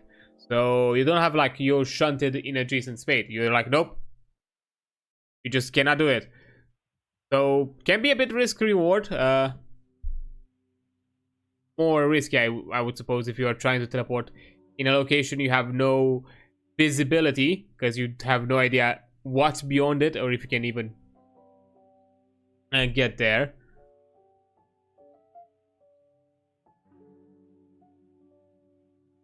Then climbing. Any creature can make a low climb onto an adjacent low height a surface like a ledge, boulder, feeder stage, and so on as part of their movement. This costs 2 squares of movement and leaves them prone at the end of that movement, in case they do not they have nothing to continue, and they don't. I'm guessing if they have no more square movement. Tall height surfaces can't normally be climbed to without finding a path up them.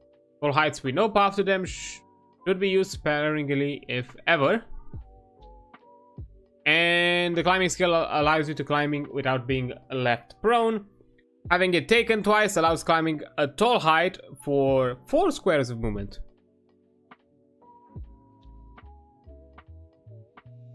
So again, benefits for double dipping into a skill. With all these talks of heights, you know, we also have to talk about falling. A short fall is 4 damage plus prone, while a long fall is 8 damage plus prone. Fall damage is its own damage type if the falling creature is the one who initiated the fall. For example, not forced off the ledge. They reduce that fall. They reduce tall falls to short falls, or short falls to no penalty. So they have a bit of flexibility with that.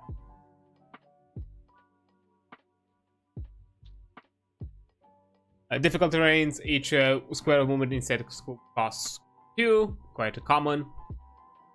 If it interacts with any space of difficult terrain, moving through, into, or out of it.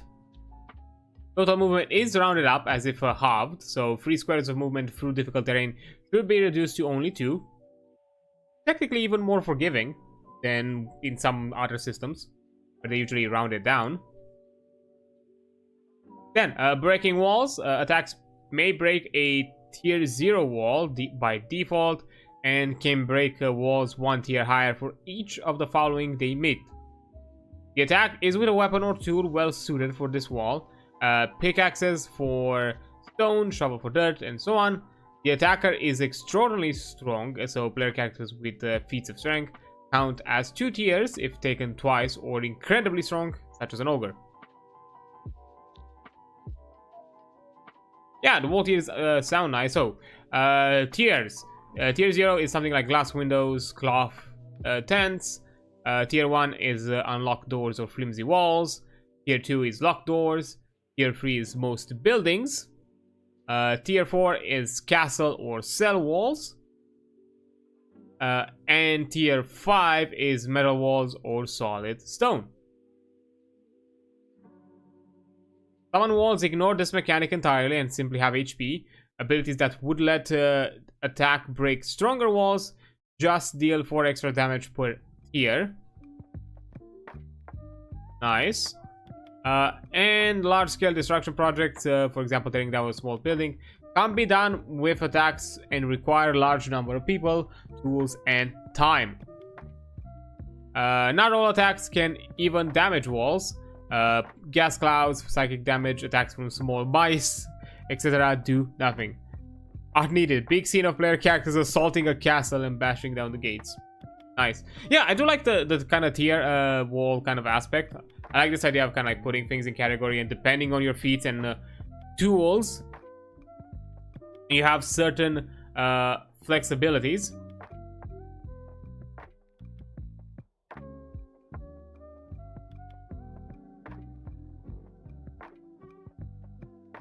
And kind of give you a bit of workaround. So you can break a okay, locked. So you'll be able to break a locked door if you have the, let's say, the tier 2 if you have the suited tool. Tier 3. So at most,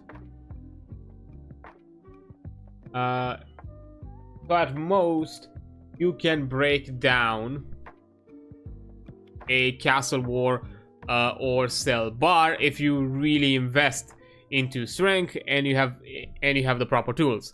But solid stone or metal, that's a no-no for any sort of humanoid.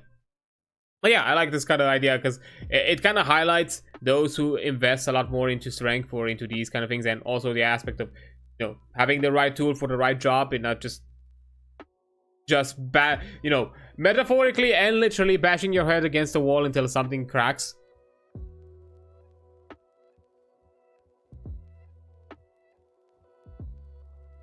I'll say this is a neat concept that I think you can easily adapt and easily kind of take into consideration for like other systems.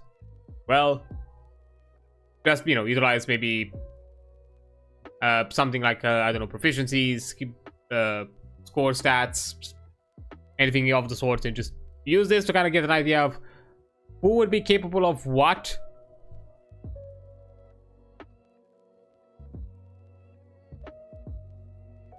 Then reach, range, and melee. If an attack lists no reach or range, it's a melee attack with a reach of engage. If an attack lists a reach, it's a melee attack that can hit anyone within the listed reach.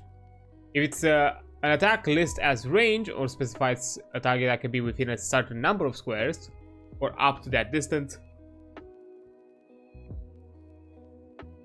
It's a range attack that can hit anyone within the listed range. If an attack covers an area and not one target, it's a range attack. So all AoEs are range, nothing. I mean, I'm guessing you could have cleave attacks, but that's more of an ability, I'm suspecting.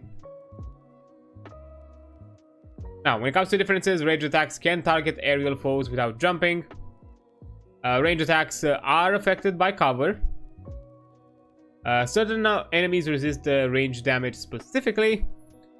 And various abilities reference range or melee attacks specifically. So you have a way to reference all of this.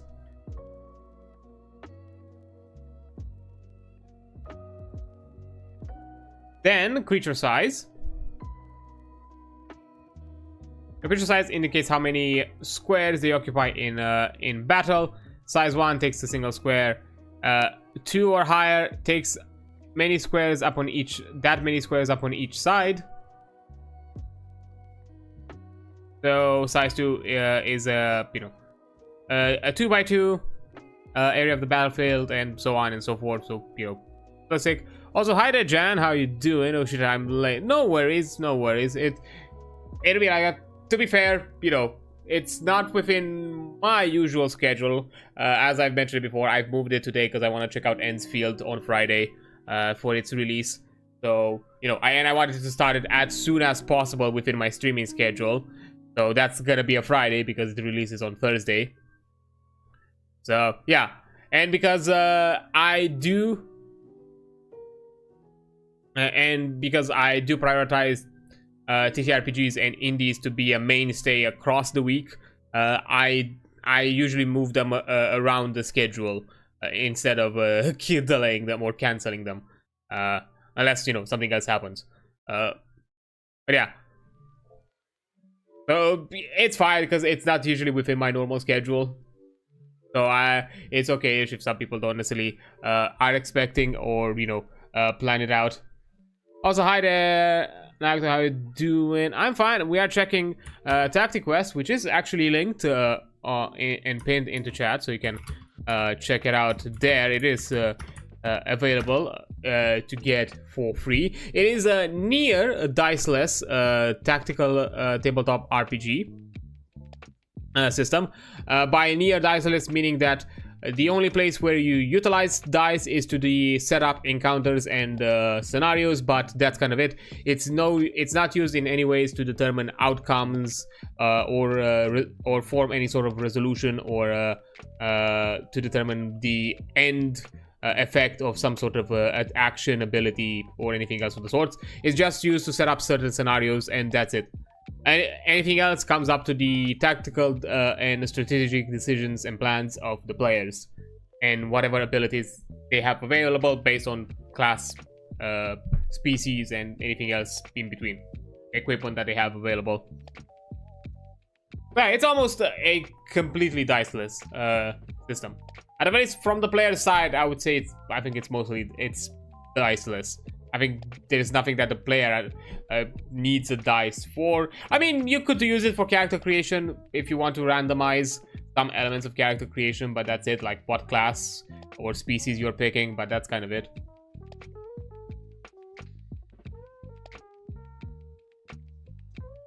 And that's not really a long. I mean, yeah, there is a long. It is a long-term impact, but it's just purely for creation.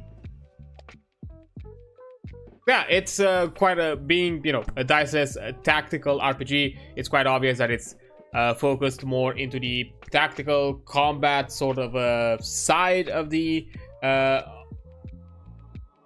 of the spectrum.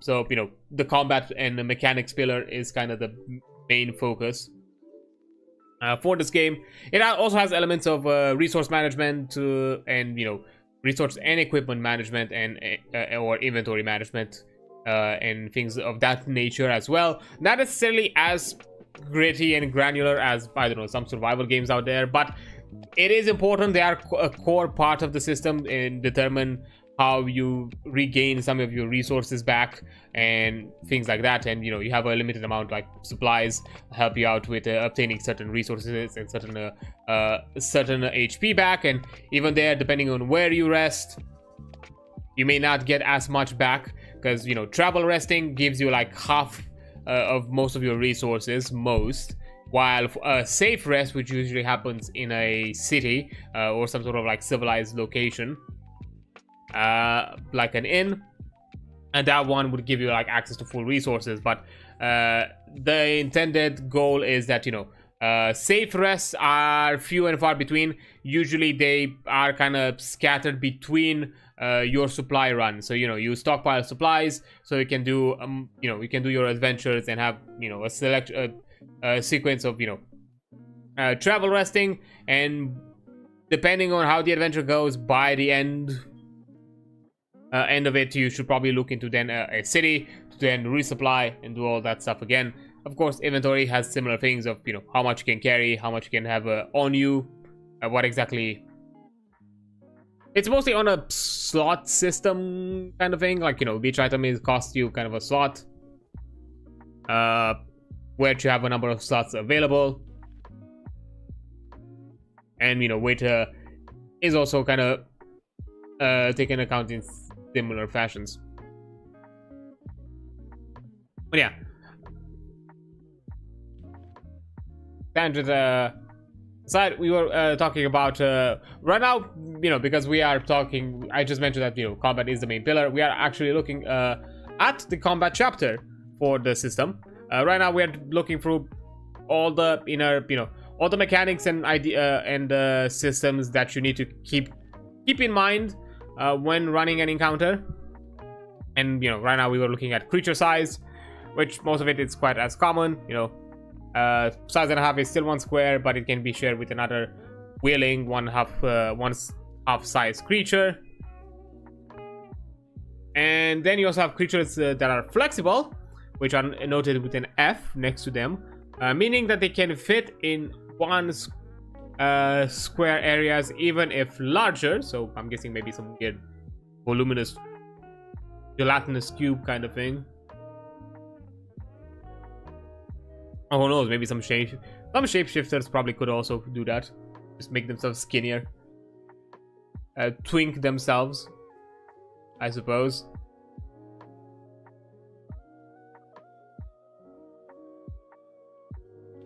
Then we have AoEs, effects with or area of effect, sorry. I mean, yeah, I utilize a very gamer word of it. I think like a lot of people who play these kinds of systems probably understand what I meant, but just to be safe. So, effects with multiple targets that cover an area that's a blast, a wave, or an aura. All are area of effects, which are considered attacks, and more specifically ranged attacks. Area effects areas affect both grounded and flying creatures in that area, so no one is safe.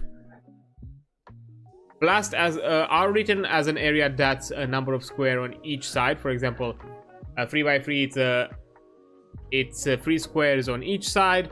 These have a ranges described is up to X squares away, and the edge of the blast may be placed at the edge of that range. So it's not centered. It's actually it's technically even a longer range, depending on how it is balanced.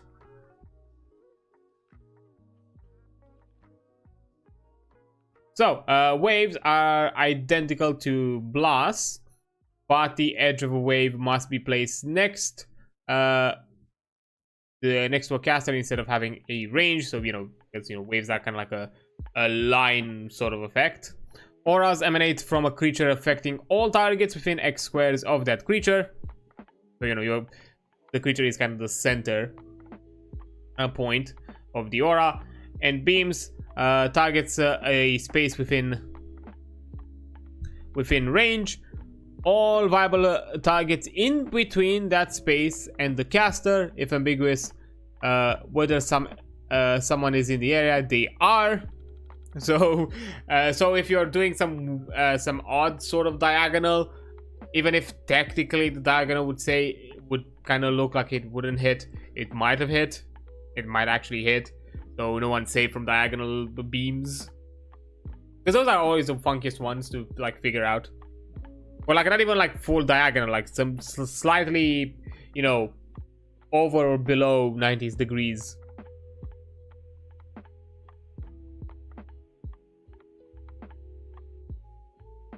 Like if you're doing like 10 degrees above or below like a straight line, those always get funky. And increasing our area, a +1 increase to an area is a 1 square and each side for a blast, so a 3x3 becomes a 4x4, and so on. Wave or similar areas, or a similar area, add a plus square away from the emanating creature. Oh no, the +1 on each side to side applies to wave and other similar areas. So the wave also becomes wider alongside becoming longer. While the aura basically means that the diameter of the aura is even bigger. You can't increase something's area if it has no listed area already, so you cannot spawn some sort of area of effect out of nothing. If it has to be an area of effect first and foremost to benefit from that bonus.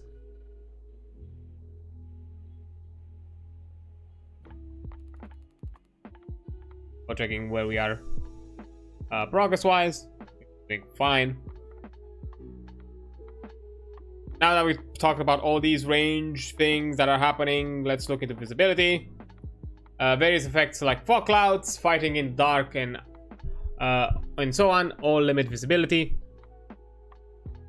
While moving in darkness, if a creature can't see in the dark, taking the stride move action and cause them to fall prone, unless they only moved half their speed or less. So always be careful.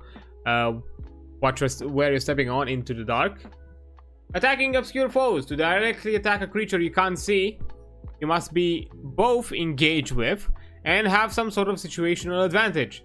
High ground, or it's prone, or you're grabbing it or hitting it with its weakness, or anything similar. So once again, important to know your positioning, to know your target, and to kind of utilize all the tools and abilities at your disposal. Because even in advantageous situations, you can turn them advantageous for yourself if played right. Area of effect attacks made targeting somewhere the caster can't see are delayed by a round, and the blind status effect doesn't fully remove visibility. It only restricts the attacks to engage targets, so kind of more of a pocket sand sort of situation than necessarily full-on blindness. And if you're running out of light, player characters use light sources while exploring dark areas. These lights allow them to fight at full capacity, but enemies can snuff them out. Anyone can spend a big action to extinguish a light held by an engaged creature. Relighting, it takes a big action, but any character may pass or receive a light to and fro as part of the big action to relight it. So you can pass it around. The monsters that live in the darkness rarely need light to see. Even if their stats make no mention of it, everyone else does. If the player character's light are snuffed out, it may be time to retreat.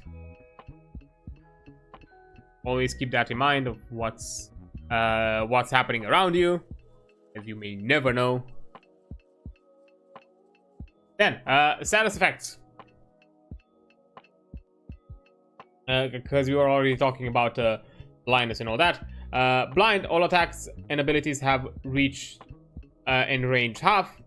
Vulnerable, you take two additional damage from all sources. Weak, you deal -2 damage with all sources. Dazed, you have a +2 weakness to displacement, compulsion, and fall damage. Tired, no move action each turn. And charm, you cannot attack the charmer, ends upon harming or being harmed by an ally. Side effects last as many rounds as the number applies, so a tired 3 means that the character is tired for 3 rounds, taking down 1 each time the target ends their turn. So if you have a tired 3, that means that 3 turns you're out of commission when it comes to moving, and only on your fourth one you're back into full action.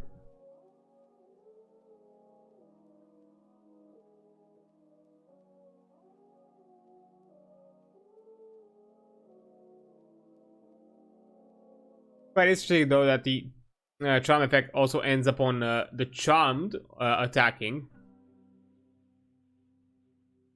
not just by being attacked.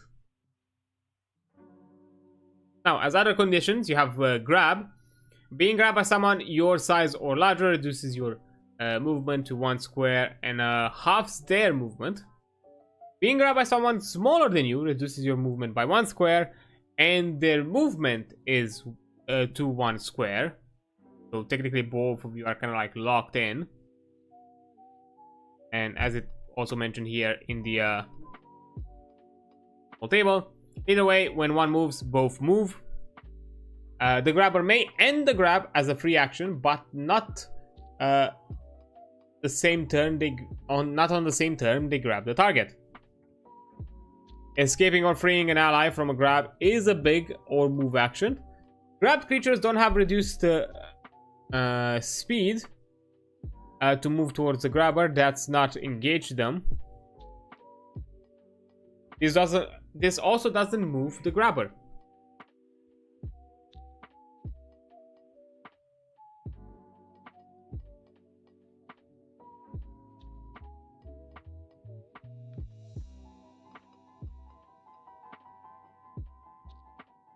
Okay, so technically if somehow your grabber is catching you from a distance, if you're moving towards them, you're still moving, are still able to move at your normal pace, because, you know, in most scenarios, I'm guessing for the grabber's intent, they would want to make their job easier, so they would want you to be as close to them as possible. And then for ongoing damage, it inflicts damage both on application at the end of each of the target's turn, so kind of a damage over time effect. Ends at the end of the battle and cured as status. Stacks with other instances of ongoing damage. So yeah, kind of a dot. Damage bonuses apply only to applications and not subsequent turns. Resistance and other damage reductions such as guard apply on application, which equally reduce damage on subsequent turns.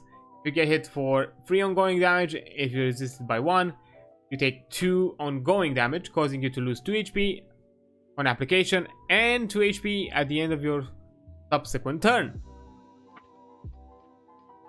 So you have to kind of quickly manage and figure out how to deal with those, because otherwise you're going to be in a bad spot. Prone, you take a +1 damage from attacks. Anyone can move through and occupy your space. You cannot fly, and your next movement is reduced by 1 square and ends the prone condition. So yeah, once you're out of prone, you can't really move that much.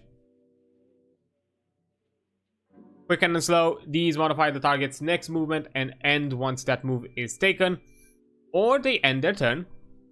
Quicken increases the movement by how many squares they're quickened by.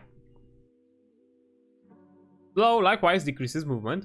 Slow and quicken cancel each other out for 1 for 1, and slow is cured as status.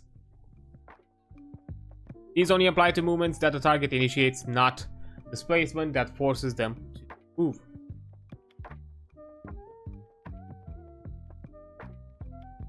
Yeah, these modify the target's next movement.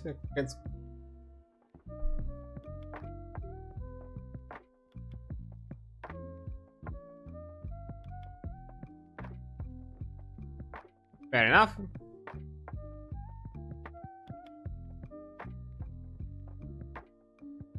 Then you also have permanent damage. Permanent damage reduces the target's max HP as well as the current HP, sorry, and lasts after the battle. It can be cured as an ailment. Anything that would reduce an ailment by 1 may clear 3 permanent damage, but only 3. So you also have like quick modifiers in between them.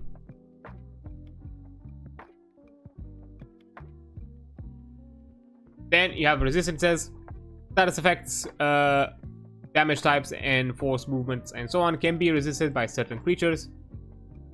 Each resistance comes with a number. For damage, resistances reduce damage of the listed type, but by the amount of that number. If you deal 5 fire damage to a foe with 2 fire resist, then it takes 3 instead. Status resistance reduces the duration of the status by as many turns as the status resistance. So multiple instances of a status applied simultaneously only apply resistance once. So if a player character uses 2 days abilities to inflict a day 3 on a foe with 1 day's resistance, they take 2 days, sorry.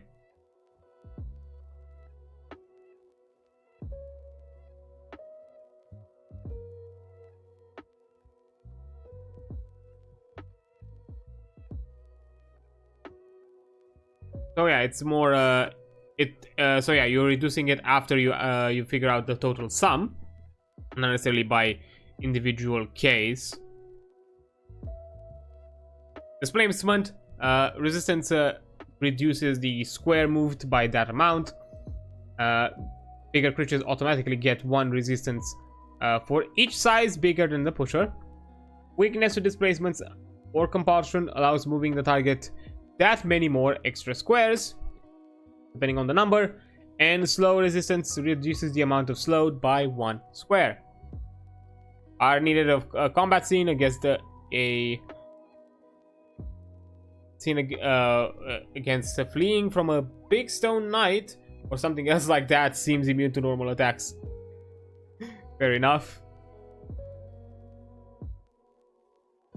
Then for weaknesses, some creatures are weak to particular damage types or statuses. Take extra damage instead of reducing it. Statuses last an extra turn. Displacement moves them further, so etc. So technically the same thing you saw, the same logic that you saw for resistances is just applied in reverse for weakness. Resist as many abilities don't inflict a set status effect, but apply resistance based on a particular status effect. So for example, a spell which controls an enemy's movement might say resist as charm and specify what resistance does it does in the context of that spell.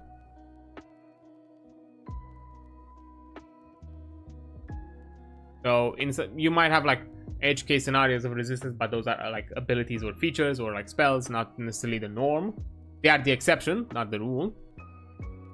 Then condition stacking, statuses quicken, slow, and ongoing damage add onto themselves if applied multiple times. For example, a creature that suffers 3 ongoing damage twice is now taking 6 ongoing damage. So, you know, it adds up. And when it comes to curing a condition, anything that cures status effects also cures other conditions noted as cured as status. Which I think we got like an example with permanent damage. Oh no, that's cured as ailment. Not that close, but you know, close-ish enough, I suppose. Then with all these statuses, let's get towards the more spicier moments of combat, which is PCs being felled. Player characters at 0 hit points are fallen and can't act in combat until healed, which usually costs strain. Fallen player characters at max strain can be treated with first aid outside of combat, get back to 1 HP. When 1 or more player characters have fallen, their allies fight more desperately. If a player character's turn is passive while they're fallen, they choose 1 ally whose the next attack deals +1 damage. I like that. Interesting. Nice way to kind of like still have a bit of a contribution even on death's row. and that's neat. And I like that.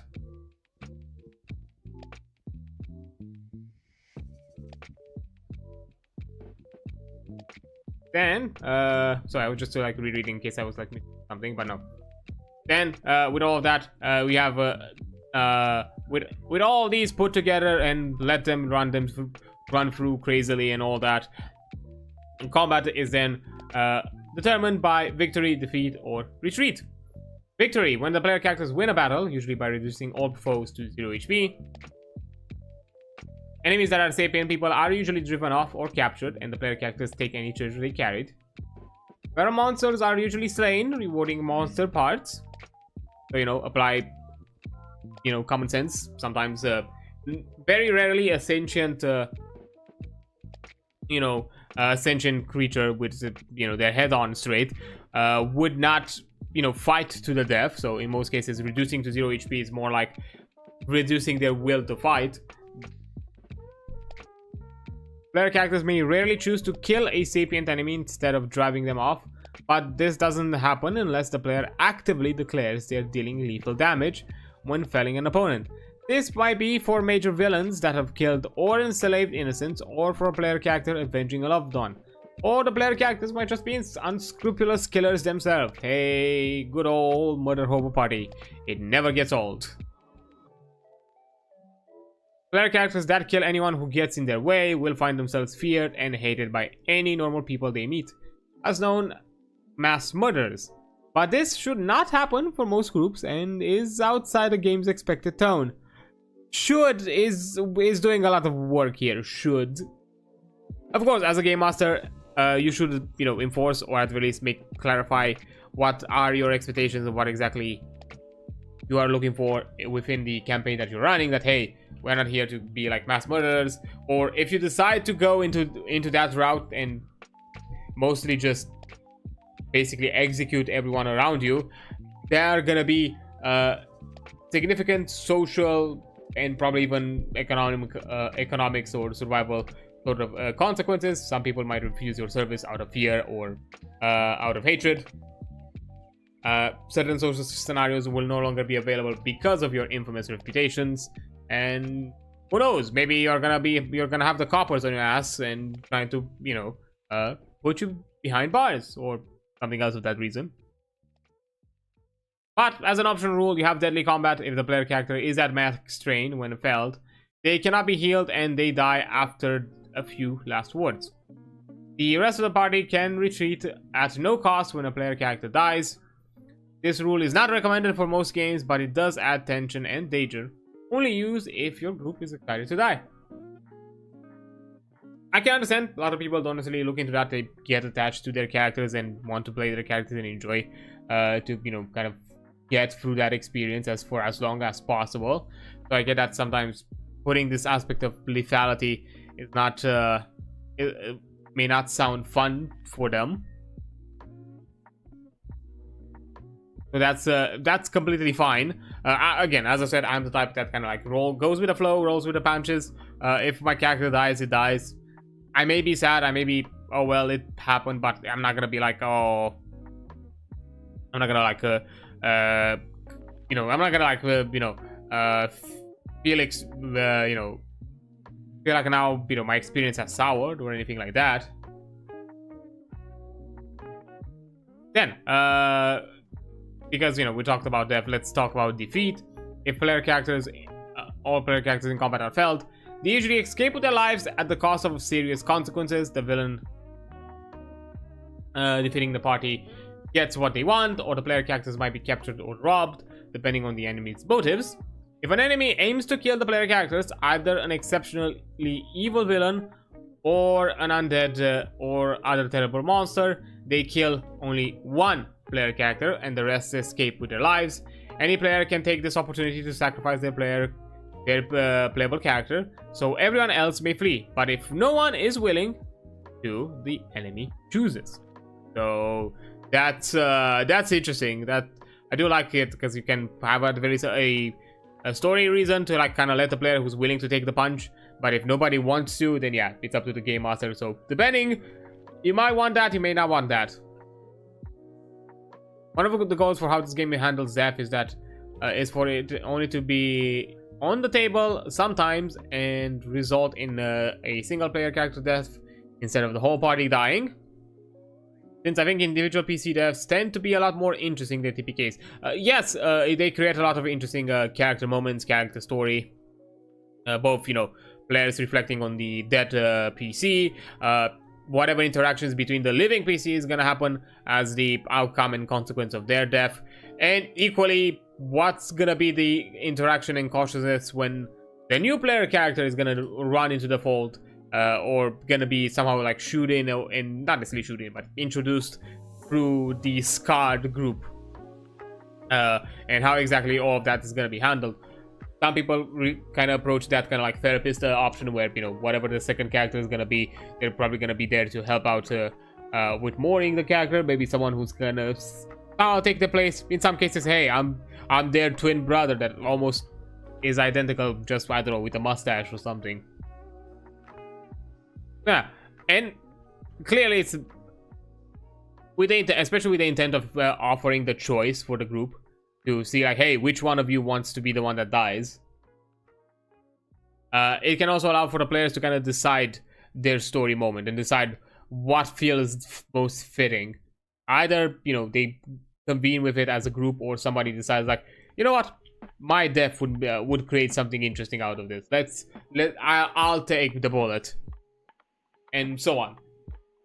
So yeah, definitely, singular deaths are more interesting than TPKs, because TPKs means that you're basically starting from scratch. Whatever character build up, whatever relationship you have, you're no longer gonna explore. They're no longer gonna like they're no longer kind of like evolve in any way. While with a singular one, that's kind of when you really start to see them, or not necessarily really, but you start to see aspects of them or certain interactions between them that maybe you would have not explored before.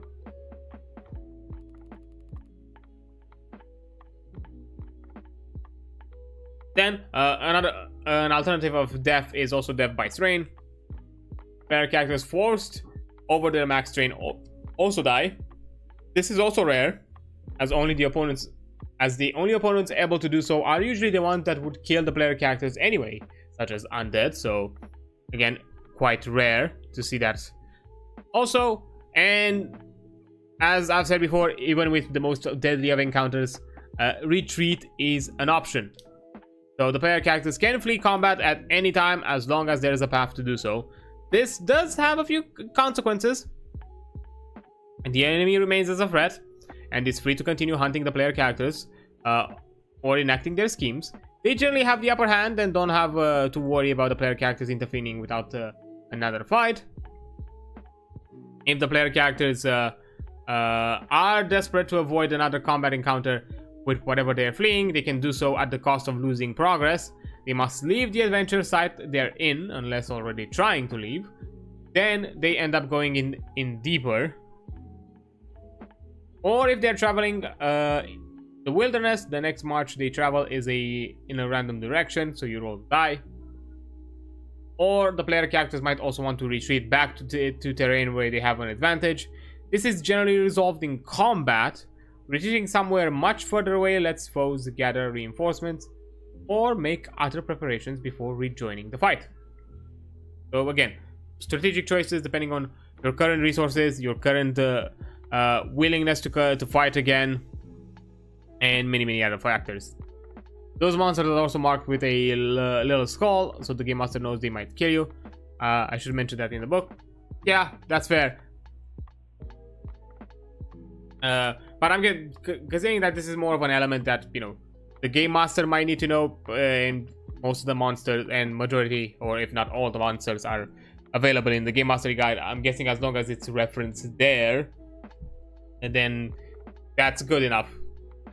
Because the game master is kind of the one that should keep track of that, because, you know, in the moment of combat, unless the players ask for that information, they're not really gonna know.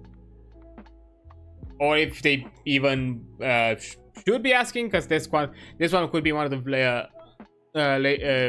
rare moments where, you know, it's a sort of meta knowledge that you may not necessarily want to offer. So, you know, your mileage might vary, depending on it. But yeah. Oh, sorry. I just minimized the window. I was trying to do something else. My bad. But yeah, that covers combat, or at the very least most of the mechanical aspects of combat. Outside of that, we also have travel, which is a few pages, and crafting and base building, which is also another good chunk. Let me see. It comes to like page run, so 78, like 92. That's like what? That's like what? 13 pages. Okay, that's fair. That's fair. I'm saying this because, you know, I'm thinking a bit about it, and I'll be completely fair with you. I don't know why. I'm just kind of hit with a wave of kind of tiredness right now, so I kind of just wanted to kind of go through the combat section and based on that kind of decide. And yeah, I think my decision is I'm gonna keep it as I thought to as I planned beforehand. This is gonna be a combat exclusive stream, so I'm still gonna be a bit around, don't worry, but not for too long. And aspects of travel, elements, crafting, base building, we're gonna leave it as a separate discussion. Rest and healing, we already discussed it the previous stream, because I still had a few extra time available, so I decided to kind of just you know, shotgun through it, because it's after all, it's just one page of information, so why not? But yeah, I do like the comment. It's a lot of tactical decisions. I like that it offers variety and it offers flexibility across combat scenarios or combat situations. Like, you know, how elevation is still approachable even for a martial character, and, you know, flying is never out of reach. A flying enemy is never out of reach even for a martial character to a certain degree. Like in a martial melee character specifically. A lot of it quite, you know, built in with a lot of, like, you know, tactical or strategic decisions. So and you're not just thinking these in like flat numbers, you're also thinking in about your terrain, positioning, aspects like size, creature size, turn order, and of course, surely if we were to look into spells and class abilities, we would also see that there are a lot of elements there that players could probably synergize between each other, and based on that, they can also decide on their how they, you know, organize their turn orders. But easy to grasp, simple to understand. There is depth where it needs to be. Like as I said before, like you have elements of decision making. Even for, like, for example, like for the elemental damage versus terrain aspect, where, you know, other systems utilize a ton of like multiple damage types and multiple forms of damage, and how all of that interacts between each other and with other aspects of the game. Here, you know, it's definitely synthesized and distilled into the more core ideas, or the ones that you would probably encounter the most, and from there just slightly adapted and you know, interpreted in ways that you would probably see with other elemental effects. So, you know, you don't have and also to from the looks of it to offer variety, so you don't necessarily have two elemental types that do the same thing, but it's just two different damage types. So, you know, fire is something that creates a lingering, you know, damaging area. Lightning, for example, depending on the environment, it can create an instant AoE effect if you're in water. You know, while cold is something of more of a utility. One thing I went out of my way was to grab the shop to be useful for characters that don't spec into them, which helps marshals out a lot. Yeah, the way kind of the aspect that I like a lot about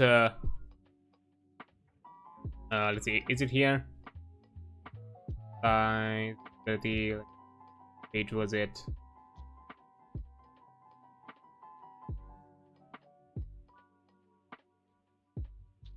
Yeah, like displacement is also like part of it, and I like the I like the clarification, and even like things like, you know, slide and compel. All of that works. That's really nice. Was there in actions? I forgot where grab was mentioned. I don't want every character attacks to bolt. I'm just using their build every turn. That's fair. That is fair. I mean, yeah, having a set of default actions that also have an impact and also give you like moments to kind of like ponder on and think about, like, hey, what is a beneficial thing to do for me right now? What would offer me a greater advantage? You know, aside from my abilities, if it's also important to have your general tool set to have some sort of a important effect. So let me.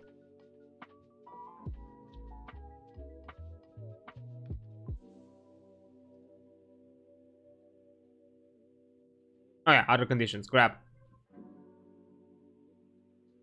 Yeah, things like you know, taking into account size when it comes to like moving them. How exactly, you know, how exactly they can be displaced.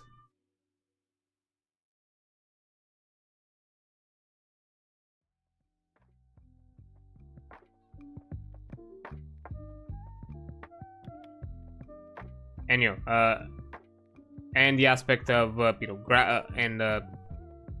how exactly to escape out of all of it. Yeah, I do like it. I've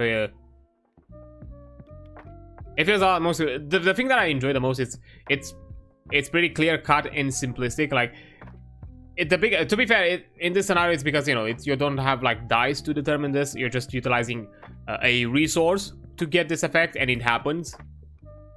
And depending on the other aspects like resistances, the outcome, or how well you're performing that grab shifts it around. While, you know, in dice systems, I think grappling and grabbing has always been an infamous annoying mechanic to figure out at times. Depending on the system, like D&D it's kind of infamously known that the grappling mechanics are kind of convoluted, and or something that is really common in some scenarios has not been clearly clarified or clearly given out as a, hey, this is how it's ruled out in like things like the core book. And always is this kind of like weird second guessing. Okay, how the fuck do you grapple? How do I, you know, determine that I was grabbing them? What exactly happens after I grab them? You know, that while here you have things like, you know, resistances to certain resistances affect how, you know, how efficient the grappler is towards you. Resources determine, you know, the availability of a resource determines for how long or if the grapple happens or not. Like, you know, if they can do a grapple, they'll do it. If you have an action available for you to get out of the grapple, you'll do that action. Resistance determine, you know, resistance and weaknesses determine how effective it is. Equally with the slide as well. So yeah, it simplifies it. It keeps it clear cut. It gives you like locations where to look at and figure out like what exactly is the outcome without too much you know, back and forth. Because yeah, sliding, you know, relocation mechanics have always been really weird in TTRPGs, in some TTRPGs at least, when it comes to like determining them and seeing the outcomes and what exactly happens with them. And they're like a really important one. I remember in my World of Darkness, in our first session of Hunter the Reckoning, when we started playing, and this was our session 1, when the entire group was about to become imbued. So we were about to be like, you know,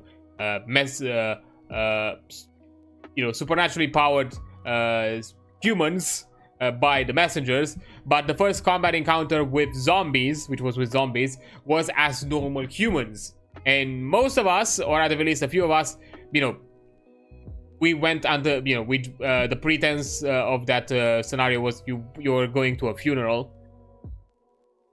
So, you know, a lot of us were not really like having guns available or anything of the sort. And even I, like, even though, yeah, for my character, in my character sheet and all that, I had this idea and I built this. I had, as part of the gears items list, a weapon, a gun. you know, I went with the thought and with the roleplay decision that I didn't take the gun with me. I left it in the car. I'm just out here on my own. So all that I did, I was a ton of like shoving, grabbing, pushing enemies around, tackling them. I was like, and you know, basically offering opportunities for the other players who either were bonkers enough to be like, you know what, fuck it, I have a strap on me or some other fucking thing or ability, then they fucking did it. Also, to be fair, I was also playing a visionary, which they are more of a support type of hunter, because that's how their kit and abilities work. They're not necessarily the combat type anyways.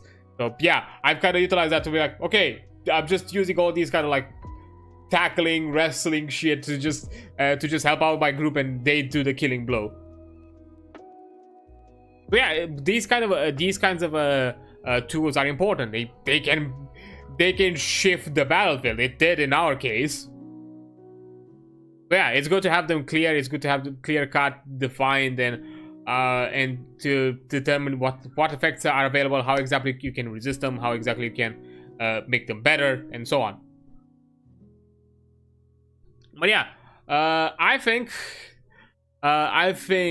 I'm gonna conclude it here. This stream is on the obviously shorter side, mostly because I'm just hit by a wave of tiredness. For some reason, I just kind of feel a bit sleepy or like groggy for some. Just, I don't know. I was feeling completely fine before I started the stream, and now it just hit me all of a sudden. I don't know why. And I don't think I have the energy, or more importantly, I don't have the focus. Like, I was like, I'll be honest, towards the tail end, I was kind of struggling a bit to kind of keep my focus. So I just don't want to push myself to do this and you know, offer this proper time and clarity. But I said, yeah, I enjoyed the series. Yeah, so yeah, no worries. I'm gonna be back at it next Friday. I think, yeah, from this point on, from the next week, it's gonna be fine. So yeah, I'm gonna be at it next Friday. As the usual, we're gonna look for the remainder of the chapter. So from travel and exploration up until like base building, I think we would be able to cover all of it. So that'd be fine. And conclude the rule book, the core book. And after that, I'm gonna take probably off stream. I'm gonna at the very least take a glance on the table of contents for the Game Master book and decide what exactly I'm gonna do for that one. Because I'm the Game Master side I also want to cover. So we'll see. But yeah, so definitely we're gonna extend. We're gonna move this the remaining topics for next time. To be fair, that was kind of the intended plan anyways. So it's completely fine. Yeah, and I guess you could consider it, because yesterday I did stream for like 6 hours without realizing. So I had like an extra hour yesterday anyway, so we can take that as a bonus. Depending on how I feel and how Enfield is on Friday, we might be doing that as well. We might be doing a slightly longer stream as well. Who knows? But yeah, I think I'm gonna move myself to the chatting screen now. And as per usual, before I go anywhere else, I do want to look to see if we can find somebody to raid at. Also, yeah, we've saved the game. We've saved it for travel and exploration. Yeah, we've saved at the next chapter within the story. We're gonna reload the save once we're back.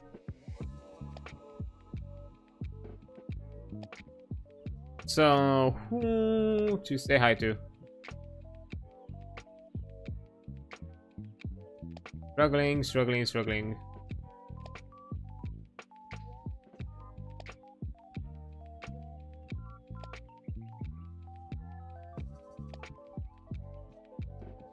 No friend that we've not raided in a while around. Oh! I know to whom. To raid.